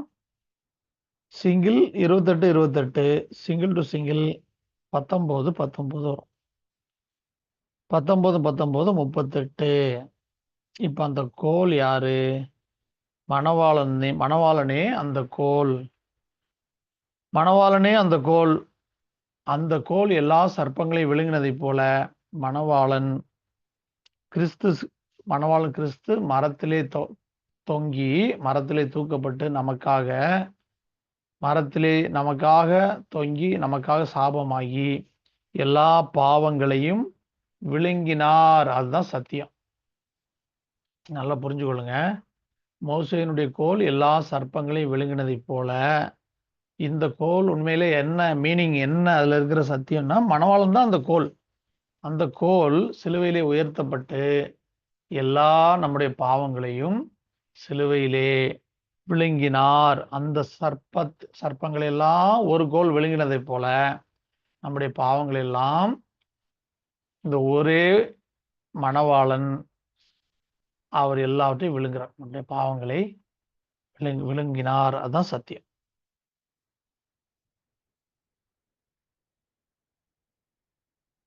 பழைய ஏற்பாட்டில் நடந்த ஒவ்வொரு சம்பவமும் எல்லாம் கிறிஸ்துவை காண்பிக்கிறதுக்காக தான். சகலம் அவரை கொண்டும் அவர் மூலமாகவும் அவருக்காகவும் அவர் மூலமாக அவரை கொண்டு அவருக்காக சிருஷ்டிக்கப்பட்டிருக்கிறது. அவருக்காக தான் இந்த வானம் பூமியும் கர்த்தருடையது, வெள்ளியும் பொன்னும் கர்த்தருடையது, நீங்களும் நானும் கர்த்தருடையவர்கள். பவுல் எழுதுறார் அழகா, எல்லாம் உங்களுடையது, நீங்கள் கிறிஸ்துவனுடையவர்கள், கிறிஸ்து தேவனுடையவர். நீங்கள் கிறிஸ்துவனுடையவர்கள், கிறிஸ்து தேவனுடையவர். அவருக்காக தான் நம்ம, அவருக்கு ஆத்தும மணவாட்டி வேண்டும், அவருக்கு ஒரு பரிசுத்த மணவாட்டி வேண்டும். அதற்காக தான் இந்த வானம் பூமியும், அதற்காக தான் இந்த சிருஷ்டிப்பு, அதற்காக தான் மனிதன். நீங்க இன்னும் ஆழமா போனீங்கன்னா யோபுல நினைக்கிறேன், பிகமோத்தை உண்டாக்கினது போல உன்னையும் உண்டாக்கினேன். எல்லா மிருகங்களை போலதான் மனுஷனையும் உண்டாக்கினாரு. எல்லா மிருகங்கள் மரிச்சு போற மாதிரி மனுஷனும் மரிச்சு போறான். ஆனா இவனுக்கு இருக்கிற விசேஷம் என்ன, இவனுக்கு இருக்கிற மேன்மை என்ன அப்படின்னா, புரிஞ்சு கொள்ளுங்க, அவருடைய ஆவியை ஊதுறாரு பாருங்க, அங்கதான் மிருகத்துக்கு அப்படி ஊதலை. மிருகங்களுக்கும் மற்ற சிருஷ்டிப்புக்கும் நமக்கு என்ன வித்தியாசம்னு சொன்னா, அவருடைய ஜீவ சுவாசத்தை ஊதினார், நம்ம ஜீவ ஆத்மாவா ஆனோம். அவங்களெல்லாம் நாசில ஊதலை, அவருடைய ஆவியெல்லாம் ஊதலை, வார்த்தையினால உண்டாக்க சொன்னாரு, உண்டாக்கடவுனார், உண்டாயிடுச்சு. அதனால அவருடைய ஜீவ சுவாசத்தை ஊதுனதுனாலதான் மனிதன் இந்த ஆத்மாங்கிற பகுதியை பெற்றான். அந்த ஆத்மாலதான் கர்த்தருக்கு நம்ம மனவாட்டி. சரீரத்துல எனக்கு மனவாட்டி, எனக்கு என் மனைவி இருக்கா, என் மனைவிக்கு நான் இருக்கிறேன். நம்ம சரீரத்துல, நம்முடைய சரீரத்துக்கு கர்த்தர் மனவாளன் அல்ல, நம்முடைய சரீரத்துக்கு வேற பேர் இருக்கு. நம்முடைய சரீரத்தை பார்த்து ஈர்க்கப்படுகிறவரும் அல்ல ஆண்டவர். அவர் ஆவியா இருக்கிற கர்த்தர், அவருக்கு இதெல்லாம் ஈர்க்கப்படாது. சரியா? அப்போ அவர் ஜீவ சுவாசத்தை ஊதுறாரு பாருங்க, அங்கதான் விஷயம். இது மனிதனுக்கு தான் ஊதுனாரு, ஜீவ ஆத்மாவானா, ஆவிக்குரிய சரீரத்தையும் உடையவனா இருந்தான், மாம்ச சரீரத்தையும் உடையவனா இருந்தான். இப்போ பாவம் செய்து பாவ உணர்வு வந்ததுக்கு அப்புறம் இவனுக்கு ஆவிக்குரிய சரீரம் மரிச்சிருச்சு, ஆனா மாம்ச சரீரம் அப்படியே தான் இருக்கு, ஒன்னாகல. 930 வருஷம் வாழ்ந்துதான் மறிக்கிறான். ஆவிக்குரிய உணர்வு சுவாபம் மங்கி மறைஞ்சு அப்படியே மறிச்சிட்டான். ஆவிக்குரிய சரீரம், ஆவிக்குரிய உணர்வு மறிச்சிருச்சு. எல்லாம் அப்படியே விசுவாசத்திலிருந்து ஒருத்தன் விசுவாசம் குறைவுபடுறான், இன்னும் குன்றுது குறையுது, மங்கி மறைஞ்சு விழுந்து போயிடறான். ஒரு நாள் பார்த்தா காணாம போயிடறான் பாருங்க. அவன் ஆதியிலே கொண்டிருந்த விசுவாசத்தை மறுதலிச்சு மனிதன் காணாம போயிடுற மாதிரி இப்படி மறிச்சு போயிடுறான். ஆனா சரீரம் மறிக்கல. இதுதான் விலங்குகளுக்கும் மற்ற சிருஷ்டிப்புக்கும் நமக்கும் வித்தியாசமே தவிர, அவருடைய ஆவி ஊதப்பட்டதுதான் நமக்கு மேன்மை. இல்லாவிட்டா நீங்க பிராக்டிக்கலா யோசிச்சு பாருங்க. ஆதாம் மண்ணுங்க, டஸ்ட். மண்ணினாலே ஆதாமை உண்டாக்கி ஒரு களிமண் பொம்மை அவனுக்கு என்ன மேன்மை இருக்கு? ஒரு களிமண்ணால உண்டாக்கப்பட்ட ஒரு பொம்மைக்கு என்ன மேன்மை இருக்கு? ஒரே ஒரு மேன்மை தான், அவருடைய ஆவி ஊதப்பட்டது, ஜீவ சுவாசம் அவனில் ஊதப்பட்டதுதான் மேன்மை. அதனால மனிதனா பிறந்தா அவரோட சேர்ந்து கொண்டா மேன்மைதான். இல்லாவிட்டால் நமக்கு விலங்குகளுக்கும் ஒரு வித்தியாசம் இல்லை. அது விலங்குகளுடைய ஆத்மா, அதுக்கு ஆத்மா கிடையாது, பூமியிலே ரத்தம் மடியும் போது இங்கே மடிஞ்சு போயிருது. இவனுக்கு ஆத்மா உண்டாக்கப்பட்டபடினால இவன் ஆத்மா நித்தியத்துல போய் தண்டிக்கப்படுது. ஒரு குரூப் கர்த்தரோட சேர்ந்து கொள்றாங்க, இன்னொரு மீதி குரூப் எல்லாம் திரள் பீப்புள், திரளான ஜனங்கள் என்ன பண்றாங்க? நரகத்திலே அவங்களுடைய ஆத்மா தண்டிக்கப்படுகிறது, வாதிக்கப்படுகிறது. பெரிய வேதனை அவங்களுக்கு நரகத்துல கர்த்தரை விட்டு பிரிஞ்சு இருக்கிறது தான். இளம் பிராயத்திலே கைவிடப்பட்டு மனம் நொந்த ஒரு விதவை எப்படி வேதனைப்படுவா? ஒரு 3 வருஷம் கல்யாணம் பண்ணி இருந்துட்டு, அப்புறம் அந்த கணவன் விட்டு போயிட்டான், அல்ல அந்த கணவன் மரிச்சு போயிட்டான். ஏதோ ஒரு சூழ்நிலை. இப்ப அந்த ஸ்திரீயுடைய நிலைமை யோசிச்சு பாருங்க. ஒரு 3 வருஷம், 7 வருஷம் வாழ்ந்துட்டு, இப்ப கணவன் இல்ல. விதவையா இருக்கிறா. அந்த ஸ்திரீயுடைய மனசுல இருந்து யோசிச்சு கற்பனை பண்ணுங்க. எப்படி இருக்கும் அந்த ஸ்திரீக்கு? இதே மாரி தான் கர்த்தரை விட்டு பிரிந்து நரகத்துல இருக்கிற எல்லாருடைய ஆத்துமாவுக்கும் சஞ்சலமும், தவிப்பும், தத்தளிப்பும் இருக்கும். ஆத்துமாவை தேற்றுகிறதற்கு ஆள் இருக்காது. தங்கள் கவலைகளை சொல்ல முடியாது. தங்களை விடுவிக்கிறதுக்கு ஆள் கிடையாது. அங்க இருக்கிறவங்க ஒருத்தருக்கு ஒருத்தர் ஆறுதல்லாம் சொல்ல முடியாது. பரவால்ல, நானும் உன்ன மாரி தான் தண்டிக்கப்பட்டு வந்துட்டேன்.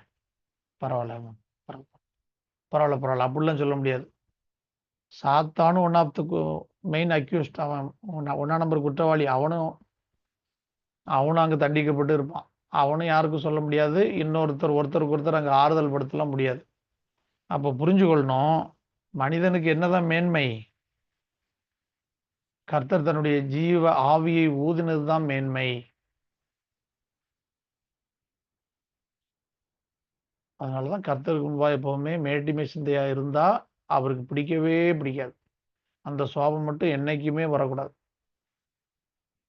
ஏன்னு சொன்னா, ஆக்சுவலா நம்ம யாரு அப்படின்னு அவருடைய ஜீவ ஆவியை நம்மளிருந்து எடுத்தார்னா, நம்ம யாரு? நம்ம வெறும் மண்ணு. நம்ம ஆதி தகப்பன் யாரு? ஆதாம் வெறும் மண்ணு. அப்போ நம்ம யாரு? அவன்ல இருந்து தான் நம்ம சந்ததி வந்திருக்கிறோம். இப்ப நம்முடைய ஜீவ சுவாசத்தை அவர்ல இருந்து நீக்கினாலும் நம்ம வெறும் மண்ணு. இந்த மண்ணு எப்படி அவருக்கு முன்பாக மேன்மை பாராட்ட முடியும்? பவுல் அழகா எழுதுறாரு. நான் உமக்கு விரோதமாக சிந்தித்தால் எழும்பினால் குயவனுக்கு விரோதமாக களிமண் விரோதமாக நீ எப்படி சிருஷ்டித்தாய், என்னை எப்படி உண்டாக்கலான்னு குயவனுக்கு விரோதமா களிமண் எழும்புனா எப்படி இருக்கும்? அது தகுதியா? தகுதியே கிடையாது. அதை போலதான் உமக்கு முன்பாக நான் இருக்கிறேன்னு எழுதுறேன். அதனால நம்ம அப்படி அவருக்கு முன்பாக மேன்மை பாராட்ட இடம் இல்லை. அதனாலதான் கர்த்தர் நம்முடைய இந்த பூமியில ஐஸ்வர்யவனா இருக்கலாம், படிச்சவனா இருக்கலாம், உயர்ந்தவன், தாழ்ந்தவன், சிவப்பு, கருப்பு, குட்டை, நெட்டை யாரவனா இருக்கலாம். ஆனா கர்த்தர் எதிர்பார்க்கிற பெரிதான பண்பு என்ன? தாழ்மை உள்ளவனுக்கோ கிருபை அளிக்கிறார். பெருமை உள்ளவனுக்கு தேவன் எதிர்த்து நிற்கிறார்.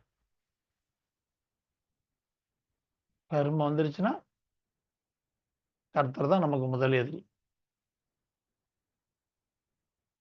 அதனால ரட்சிக்கப்பட்ட நீங்கள் நானும் ஜாக்கிரதையா இருக்கணும். பவுல் அழகா எழுதுறாரு, இந்த பொக்கிஷங்களை மண்பாண்டங்களிலே பெற்றிருக்கிறோம்.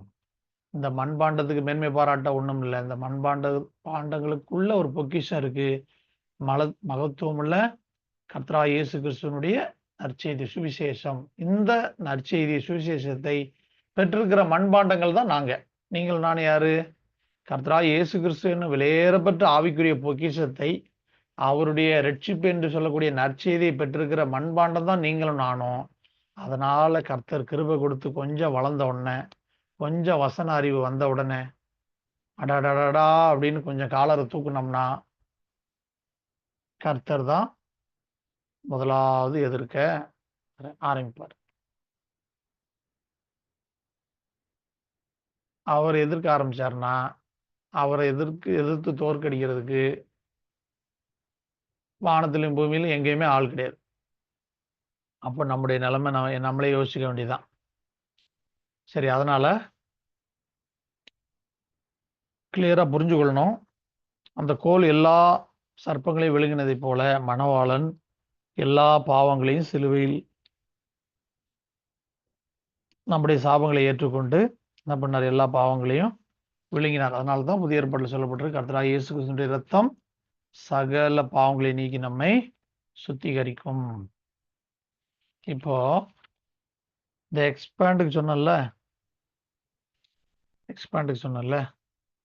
இதில் இருக்கிற இந்த 2, 5, 7 எழுத்தையும் ஆல்பபெட் வரிசைப்படி எழுதுனா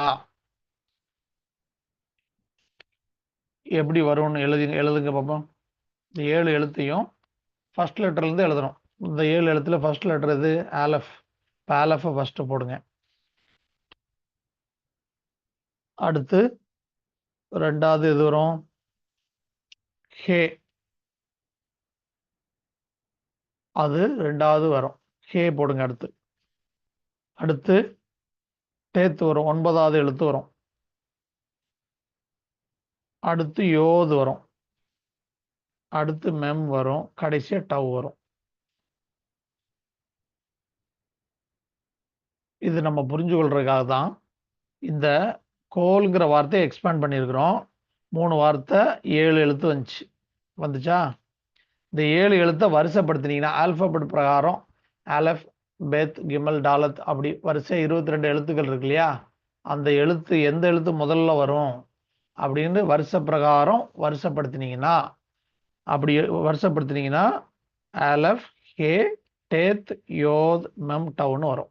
இந்த எழுத்தை ஒழுங்குபடுத்தி ஆல்பபெட் பிரகாரம் வரிசைப்படுத்தினீங்கன்னா 2, 4, 6 எழுத்து வரும். ஏன்னா மெம்ங்கிறது 2 தடவை இருக்குல்ல, ஒரே தடவை எழுதுனா போதும். அப்போ ஆலஃபில் ஆரம்பித்து டவ்வில் முடியும்.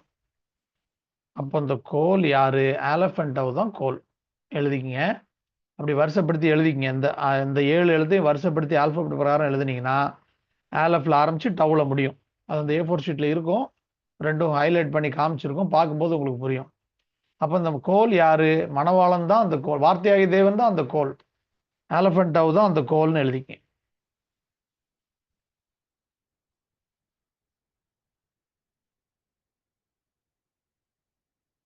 சரியா? புரியுதா? புரியுற மாதிரி தலை சுத்தா?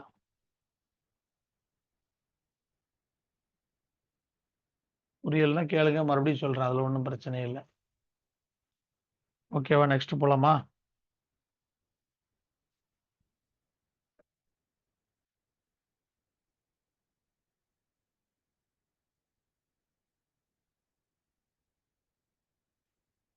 போலாமா?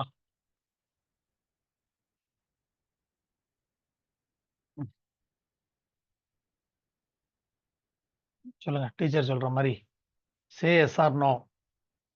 ஆமான்னு சொல்லுங்க, இல்லைன்னா இல்லைன்னு சொல்லுங்க. சொல்லுங்க மிஸ்டர். போலாங்க. ஓகே, போலாம். அப்ப அடுத்த இது வாசிங்க. யாத்ராமம் 3:18 வாசிங்க.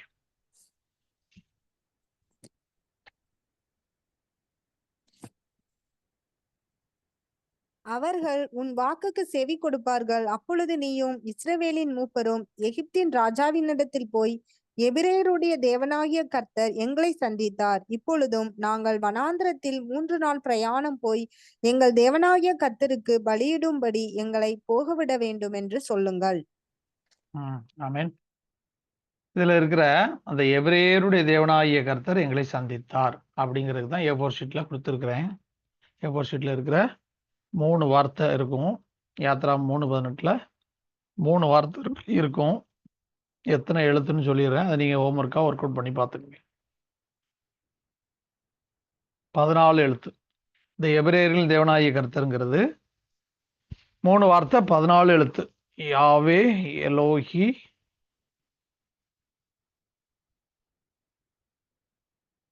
எப்ராஹிம் அப்படின்னா எபிரேயர்களின் தேவனாகிய கர்த்தர்னு அர்த்தம். 3 வார்த்தை, 14 எழுத்து. எபிரேயர்களின் தேவனாகிய கர்த்தர். யாத்ரா 3:18. சரியா? 3:18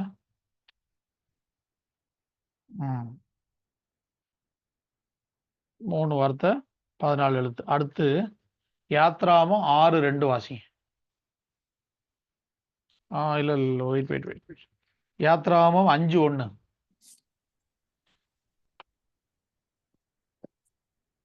பின்பு மோசேயும் ஆரோனும் பார்வோனிடத்தில் போய், இஸ்ரவேலின் தேவனாகிய கர்த்தர் வனாந்தரத்திலே எனக்கு பண்டிகை கொண்டாடும்படி என் ஜனங்களை போகவிட வேண்டும் என்று சொல்லுகிறார் என்றார்கள். இதுல இருக்கிற இஸ்ரவேலின் தேவனாகிய கர்த்தர் அப்படிங்கிற வார்த்தையும் A4 ஷீட்ல கொடுத்துருக்கு. அது 3 வார்த்தை, 13 எழுத்து. யாவே எலோஹி இஸ்ராயேல் 8 13 எழுத்து. 3 வார்த்தை 13 எழுத்து. சரியா? அடுத்தது யாத்ராமம் 6:2 வாசிங்க. மேலும் தேவன் மோசேயை நோக்கி, நான் யெகோவா. மேலும் தேவன் மோசேயை நோக்கி, நான் யெகோவா. இது யாத்ராமம் 6:2 பின்பகுதி கடைசி 3 வார்த்தை ரெட் லெட்டர்ல கொடுத்துருக்கோம். 3 வார்த்தை 11 எழுத்து. புரிச்சுக்குங்க. இதை இந்த இடத்துல மாற்றி போட்டுறாதீங்க. முதல்ல 3 வார்த்தை 14 எழுத்து. அடுத்தது யாத்ராமம் 5:1 3 வார்த்தை 13 எழுத்து. அடுத்து யாத்ராமம் 6:2 கடைசி 3 வார்த்தை ரெட் லெட்டரில் கொடுத்துருப்பேன். அது 3 வார்த்தை 11 எழுத்து. இந்த 3க்கும் நீங்கள் ஆடில் கார்டில் சிங்கிள் போடணும், ஆடில் கார்டில் சிங்கிள் டு சிங்கிள் போடணும். அதுக்கப்புறம் இந்த 3 வார்த்தைக்கு சேர்த்து ஹெப்ராயிக் ஸ்டடீஸ் பண்ணணும். இது ஹோம்ஒர்க்காக வச்சுக்கோங்க. இதை குறித்து எழுதிக்கங்க. ஏன்னா இது A4 ஷீட்டில் இதெல்லாம் இருக்காது. இந்த 3 வார்த்தைக்கும் நீங்கள் எடுத்து ஹெப்ராயிக் ஸ்டடீஸ் பண்ணணும். அப்படின்னா அந்த 3 வார்த்தையிலும் எந்தெந்த எழுத்துலாம் ஆல்ஃபபெட்டில் வரிசையாக பார்த்துக்கிட்டே வரணும். ஆலஃப் இருக்கா, பேத் இருக்கா, கிமல் இருக்கா அப்படின்னு வரிசையாக இருக்கிற எழுத்துலாம் எடுத்து எழுதி அதெல்லாம் மேல். ஃபீமேல்னா என்ன? ஆலஃப்லேருந்து டவ் வரைக்கும் எந்தெந்த எழுத்துலாம் இல்லையோ அதை தனியாக எடுத்து எழுதணும். இந்த 3 பகுதியிலையும் எபிரேயரின் தேவனாகிய கர்த்தர், இஸ்ரவேலின் தேவனாகிய கர்த்தர், நான் யெகோவா அப்படின்னு சொல்லக்கூடிய இந்த 3 சென்டென்ஸ்லையும் இருக்கிறத எந்தெந்த எழுத்துலாம் பயன்படுத்தலையோ ஆல்ஃபபெட்டில் அதை தனியாக எடுத்து எழுதணும். இப்படி ஹெப்ராயிக் ஸ்டடீஸ் பண்ணிட்டு வரணும். மேல் ஃபீமேல் பிரிச்சுட்டு இது எல்லாத்துக்கும் நீங்கள் ஆடில் கால் சிங்கிள் போட்டு வந்துருங்க. சிங்கிள் டு சிங்கிள் போட்டு வந்துருங்க. இது உங்களுக்கு ஹோம்ஒர்க். ஓகேவா? ஓகே.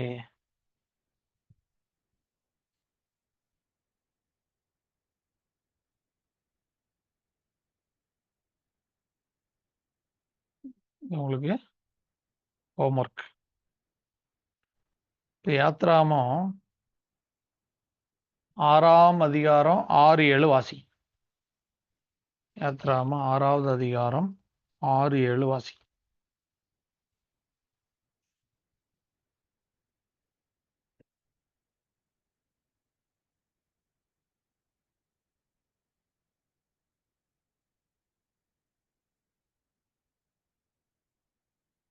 யாத்ராமம் 6 6 and 7 7வது 6-7 வசனங்களை வாசி.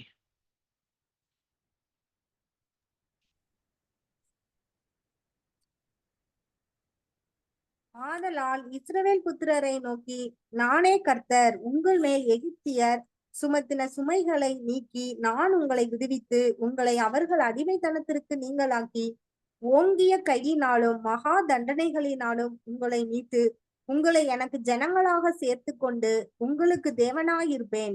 உங்கள் மேல் எகிப்தியர் சுமத்தின சுமைகளை நீக்கி உங்களை விடுவிக்கிற உங்கள் தேவனாகிய கர்த்தர் நான் என்று அறிவீர்கள். ஆமென். இல்ல பாருங்க, 4 காரியங்களை பார்க்க முடியும். இதுல 4 காரியங்களை பார்க்கலாம். முதல் பாயிண்ட் நோட் பண்ணிக்கங்க.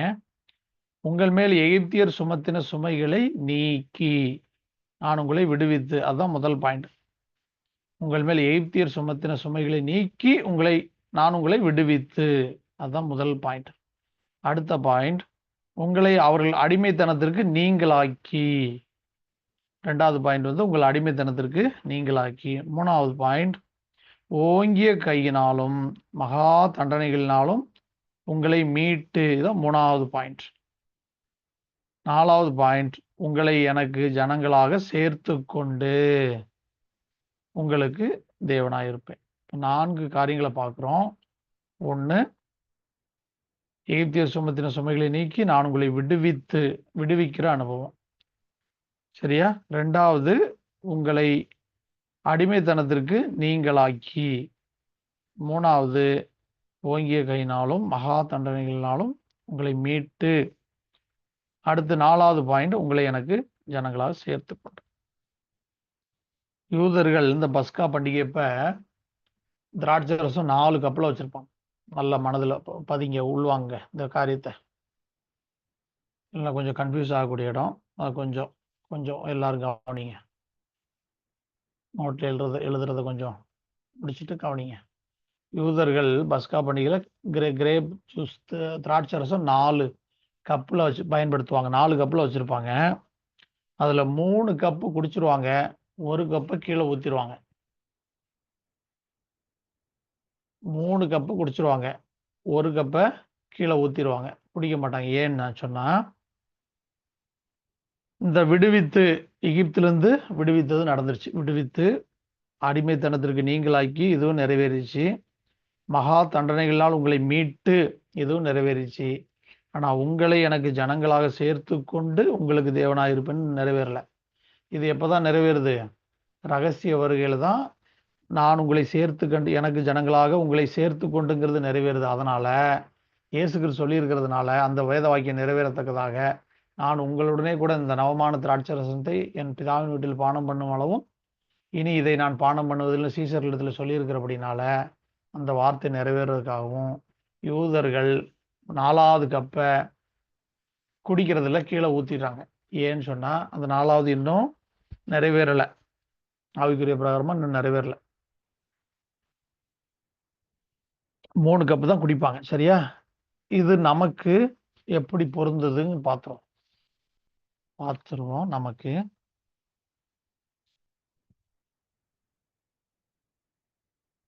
மணவாட்டிக்கு அதே மாதிரி தெரிந்து கொள்ளப்பட்ட ஜனங்களுக்கு, ரட்சிக்கப்பட்டவர்களுக்கு 4 காரியம் செய்கிறார்.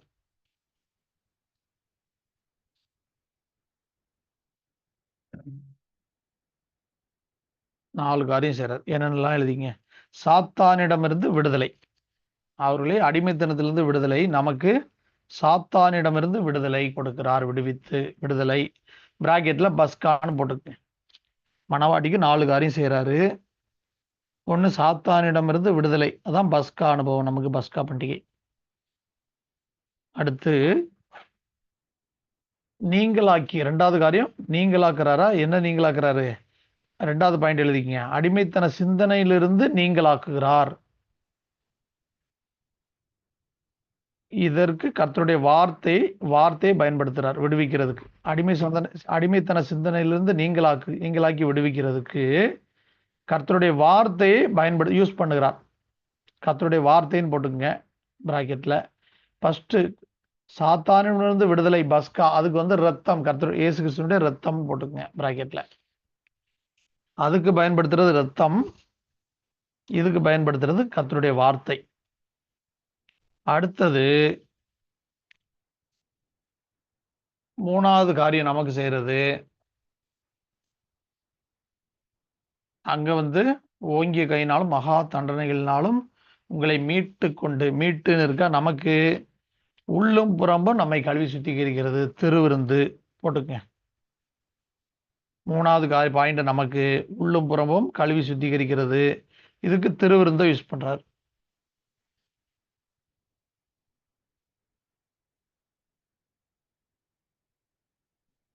நாலாவது பாயிண்ட், அவருடைய ஜனங்களாக சேர்த்து கொள்ளுகிறார்.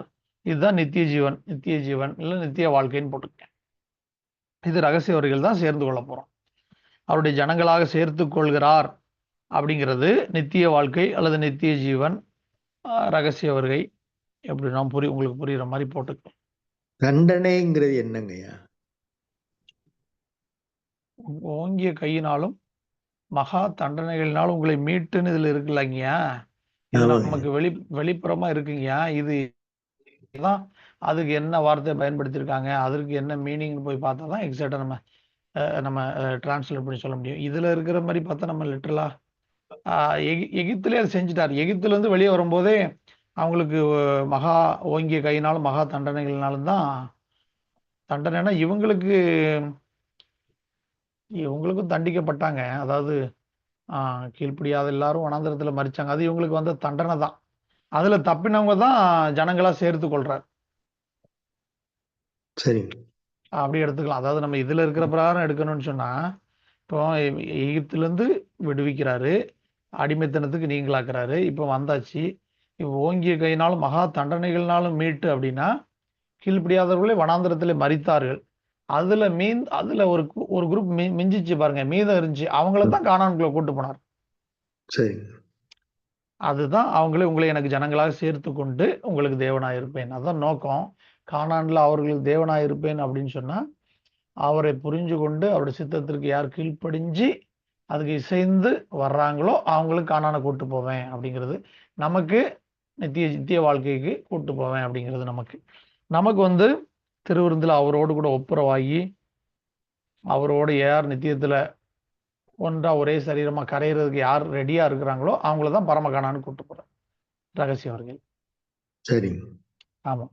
அப்ப அவருடைய ஜனங்களா சேர்த்து கொள்கிற அனுபவம் வந்து ரகசிய வருகையில் தான். நித்திய வாழ்க்கைக்குள்ள ஆஹ், போகிற அனுபவம் தான் அது வரப்போகுது. அது ரகசிய வருகையில.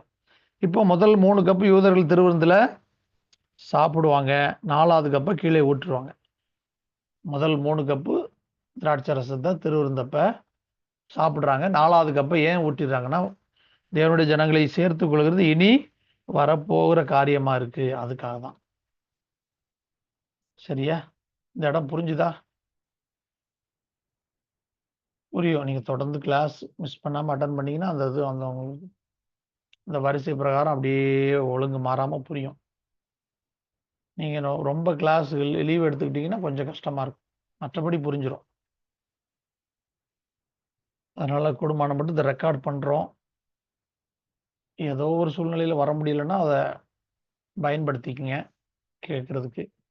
மற்றபடி வந்து நீங்க ஒர்க் அவுட் பண்ணி ஹோம் ஒர்க்லாம் பண்ணி பார்த்தா தான் அது உங்களுக்கு நல்ல பயன் கொடுக்கும். சரி. இப்போ டைம் ஆச்சு இல்லையா? இந்த யாத்ராம 6:7ல 4 வார்த்தை கொடுத்துருப்பேன். இந்த 4மே ஹோம் ஒர்க்காக நோட் பண்ணிக்கங்க. இது A4 ஷீட்ல இருக்காது. சாரி, A4 ஷீட்ல இருக்கு. A4 ஷீட்ல செகண்ட் பேஜ்ல இருக்கு. இது எல்லாமே ரெட் லெட்டர்ல இருக்கும். யாத்ராம 6:7ன்னு போட்டு ரெட் லெட்டர்ல இருக்கும். இது விடுவித்து, அடுத்தது நீங்களாக்கி, அடுத்தது மீட்டுக்கொண்டு, அடுத்தது சேர்த்து கொண்டு. இந்த 4 வார்த்தைக்கும் சிங்கிள் டு சிங்கிளும் போட்டு வரணும். ஆர்டினல் கார்டிலும் போட்டுருங்க. ஆர்டினல் கார்டிலும் போட்டுருங்க. சிங்கிள் போட்டுருங்க. சிங்கிள் டு சிங்கிளும் போட்டு வந்துருங்க.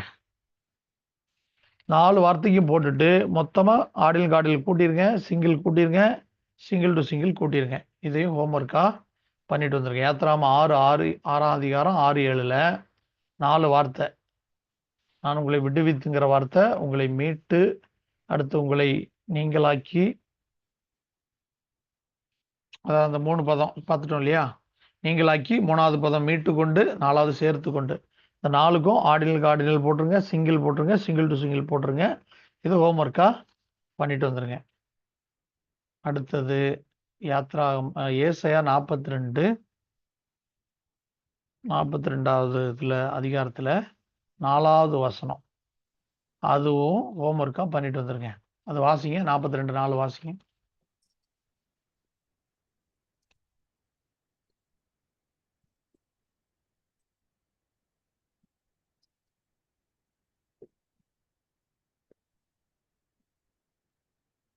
அவர் நியாயத்தை பூமியிலே நிலைப்படுத்தும் மட்டும் இலக்கரிப்பதும் இல்லை, பதறுவதும் இல்லை. அவருடைய வேதத்துக்கு தீவுகள் காத்திருக்கும். அவருடைய வேதத்துக்கு தீவுகள் காத்திருக்கும். சரியா? அப்படின்னு இருக்க தமிழ்ல. அவருடைய வேதத்திற்கு தீவுகள் காத்திருந்து அது ஒன்றும் மனம் மாற போறதில்ல. அது ஒன்றும் மனம் திரும்பி மருவமாக போறதில்ல. அது ஒன்றும் பரமகானானுக்கு போக போறதும் இல்லை. ஆனா உண்மையான அர்த்தம் என்னன்னா, அவருடைய வேதத்துக்கு அவருடைய ஜனங்கள் காத்திருப்பார்கள். அவருடைய வேதத்திற்கு அவருடைய மனவாட்டி காத்திருப்பாள் அப்படிங்கிறதா சத்தியம். வேதத்தை மேலோட்டமா படிக்கும்போது சம்பவம். ஆராய்ந்து பார்க்கும்போது சத்தியம். நீங்களும் நானும் எபிரேயத்தை மொழி கத்துக்கிறதுக்காக படிக்கல, அதுல இருக்கிற சத்தியத்திற்காக தான் கத்துறோம். இந்நேரம் மொழி படிச்சிருக்கா நான் படிச்சிருந்தேன்னு வைங்க, 2018லேருந்து 24 கிட்டத்தட்ட 18, 19, 20, 7 வருஷம் கம்ப்ளீட் ஆயிடுச்சு. நேரம் ஓரளவுக்கு கரைச்சி குடிச்சிருக்கலாம். ஆனால் ஒரு யூஸும் இல்லை. அதில் எந்த சத்தியமும் நம்ம ஆத்மாவுக்கு எடுக்க முடியாது. வேதத்தை ஆத்மாவுக்கு வேண்டிய சத்தியத்திற்காக ஆராய்ந்து பார்க்குறோம். அதற்காக எபிரேயத்தை, வேதாகமத்தை எபிரேயத்தில் அவர் கொடுத்த பிரகாரம் கணக்கு போட்டு ஆராய்ந்து பார்க்குறோம். மொழி படிக்கிறதா இருந்தால் இப்போ படித்து ரீட் பண்ணி கடகடன்னு வாசிச்சு ஓடிட்டு இருக்கலாம். அது நம்ம தமிழ் மொழி படிக்கிற மாதிரி தான். மேலோட்டமாக இருக்கிற சம்பவம் தான் அதுலேயும் இருக்கும். எபிரேயத்தில், எபிரேய பைபிளில் படிச்சிங்கன்னா சரியா. அப்போ இதுக்கும் நீங்கள் ஹோம்ஒர்க் பண்ணிட்டு வந்துடணும். இதுக்கு 1, 2, 3, 4 வார்த்தை இருக்கும். அவருடைய வேதத்திற்கு தீவுகள் காத்திருக்கும் அப்படிங்கிறதுக்கு ordinal cardinal single to single போட்டு வந்துருங்க. 4 வார்த்தையும் தனித்தனியாக போட்டு வந்துருங்க. நம்ம அதை அடுத்த கிளாஸில் பார்த்துடலாம். ஓகேவா? இதுக்கும் போட்டு வந்துடணும். நீங்கள் அவருடைய வேதத்திற்கு தீவுகள் அப்படிங்கிற 2 வார்த்தையும் எடுத்தீங்கன்னா, 2வது 3வது வார்த்தை அந்த வசனத்தில் எடுத்தா 7 நாளும் 11 எழுத்துல இருக்கு. அவருடைய வேதத்துக்கு தீவுகள் அப்படிங்கிற அந்த 2 வார்த்தையும் எடுத்தீங்கன்னா 11 எழுத்துல. அப்ப தீவுகள் யாரா காண்பிக்குது? மணவாட்டியா காண்பிக்குது. மணவாட்டி தான் காத்திருப்பாள். அவருடைய வேதத்திற்கு மணவாட்டி காத்திருப்பாள். அதனாலதான் 11 எழுத்துல வச்சிருக்கோம். அவருடைய வேதத்துக்கு தீவுகளுக்கு தேவையில்லை. அப்புறம் தேவையில்லை, தீவுகளுக்கு அவசியம் இல்லை. இந்த பூமியும் வானம் பூமியும் அக்கினிக்கிரையாக வைக்கப்பட்டிருக்கிறது. அப்புறம் அந்த பூமியில இருக்கிற தீவுகள் அவருடைய வேதத்துக்கு காத்திருந்து அதுக்கு என்ன பிரயோஜனம்? மனுஷனுக்கு தான் பிரயோஜனம். ஏன்னா மனுஷன் தான் ஜீவ ஆத்மாவா இருக்கிறான். அவருடைய ஆவினாலே ஆத்மாவை உடையவனா இருக்கிறான். சரியா? மணவாட்டி காத்திருப்பாள். இதுக்கும் ஹோம்ஒர்க் பண்ணிட்டு வந்துருங்க. ஓகேவா? இது எல்லாம் நான் A4 ஷீட்டு அனுப்பி விடுறேன்.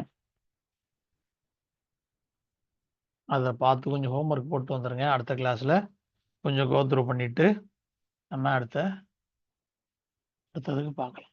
சரி. ஐயா ராஜ்ய தீர்க்கதரிசியை ஜெபம் பண்ணுங்கய்யா, நம்ம முடிச்சிடலாம்.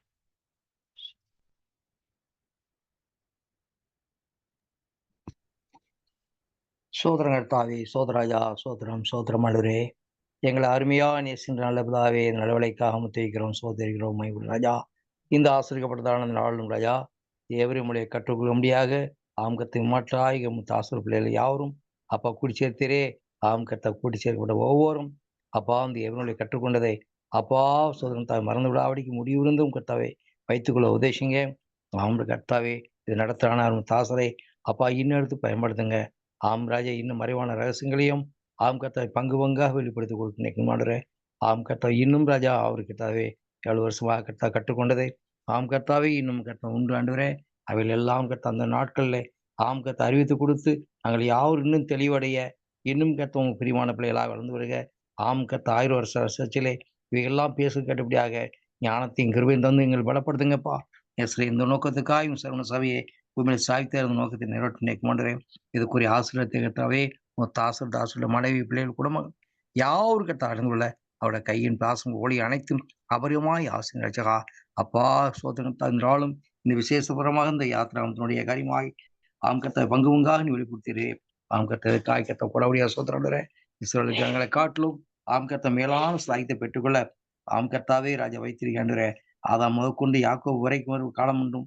ஆம் கர்த்தாவே, யாக்கோபிலிருந்து இயேசுஸ் வரைக்கும் ஒரு காலம் என்றும், இயேசுஸ் மூலமாக அதிலிருந்து கர்த்தா ஒரு ரகசிய வரைக்கும் ஒரு காலம் என்று 3 காலங்களை குறித்து இந்த ஆளும் வழக்கமாக அறிவித்து கொடுத்தீரே.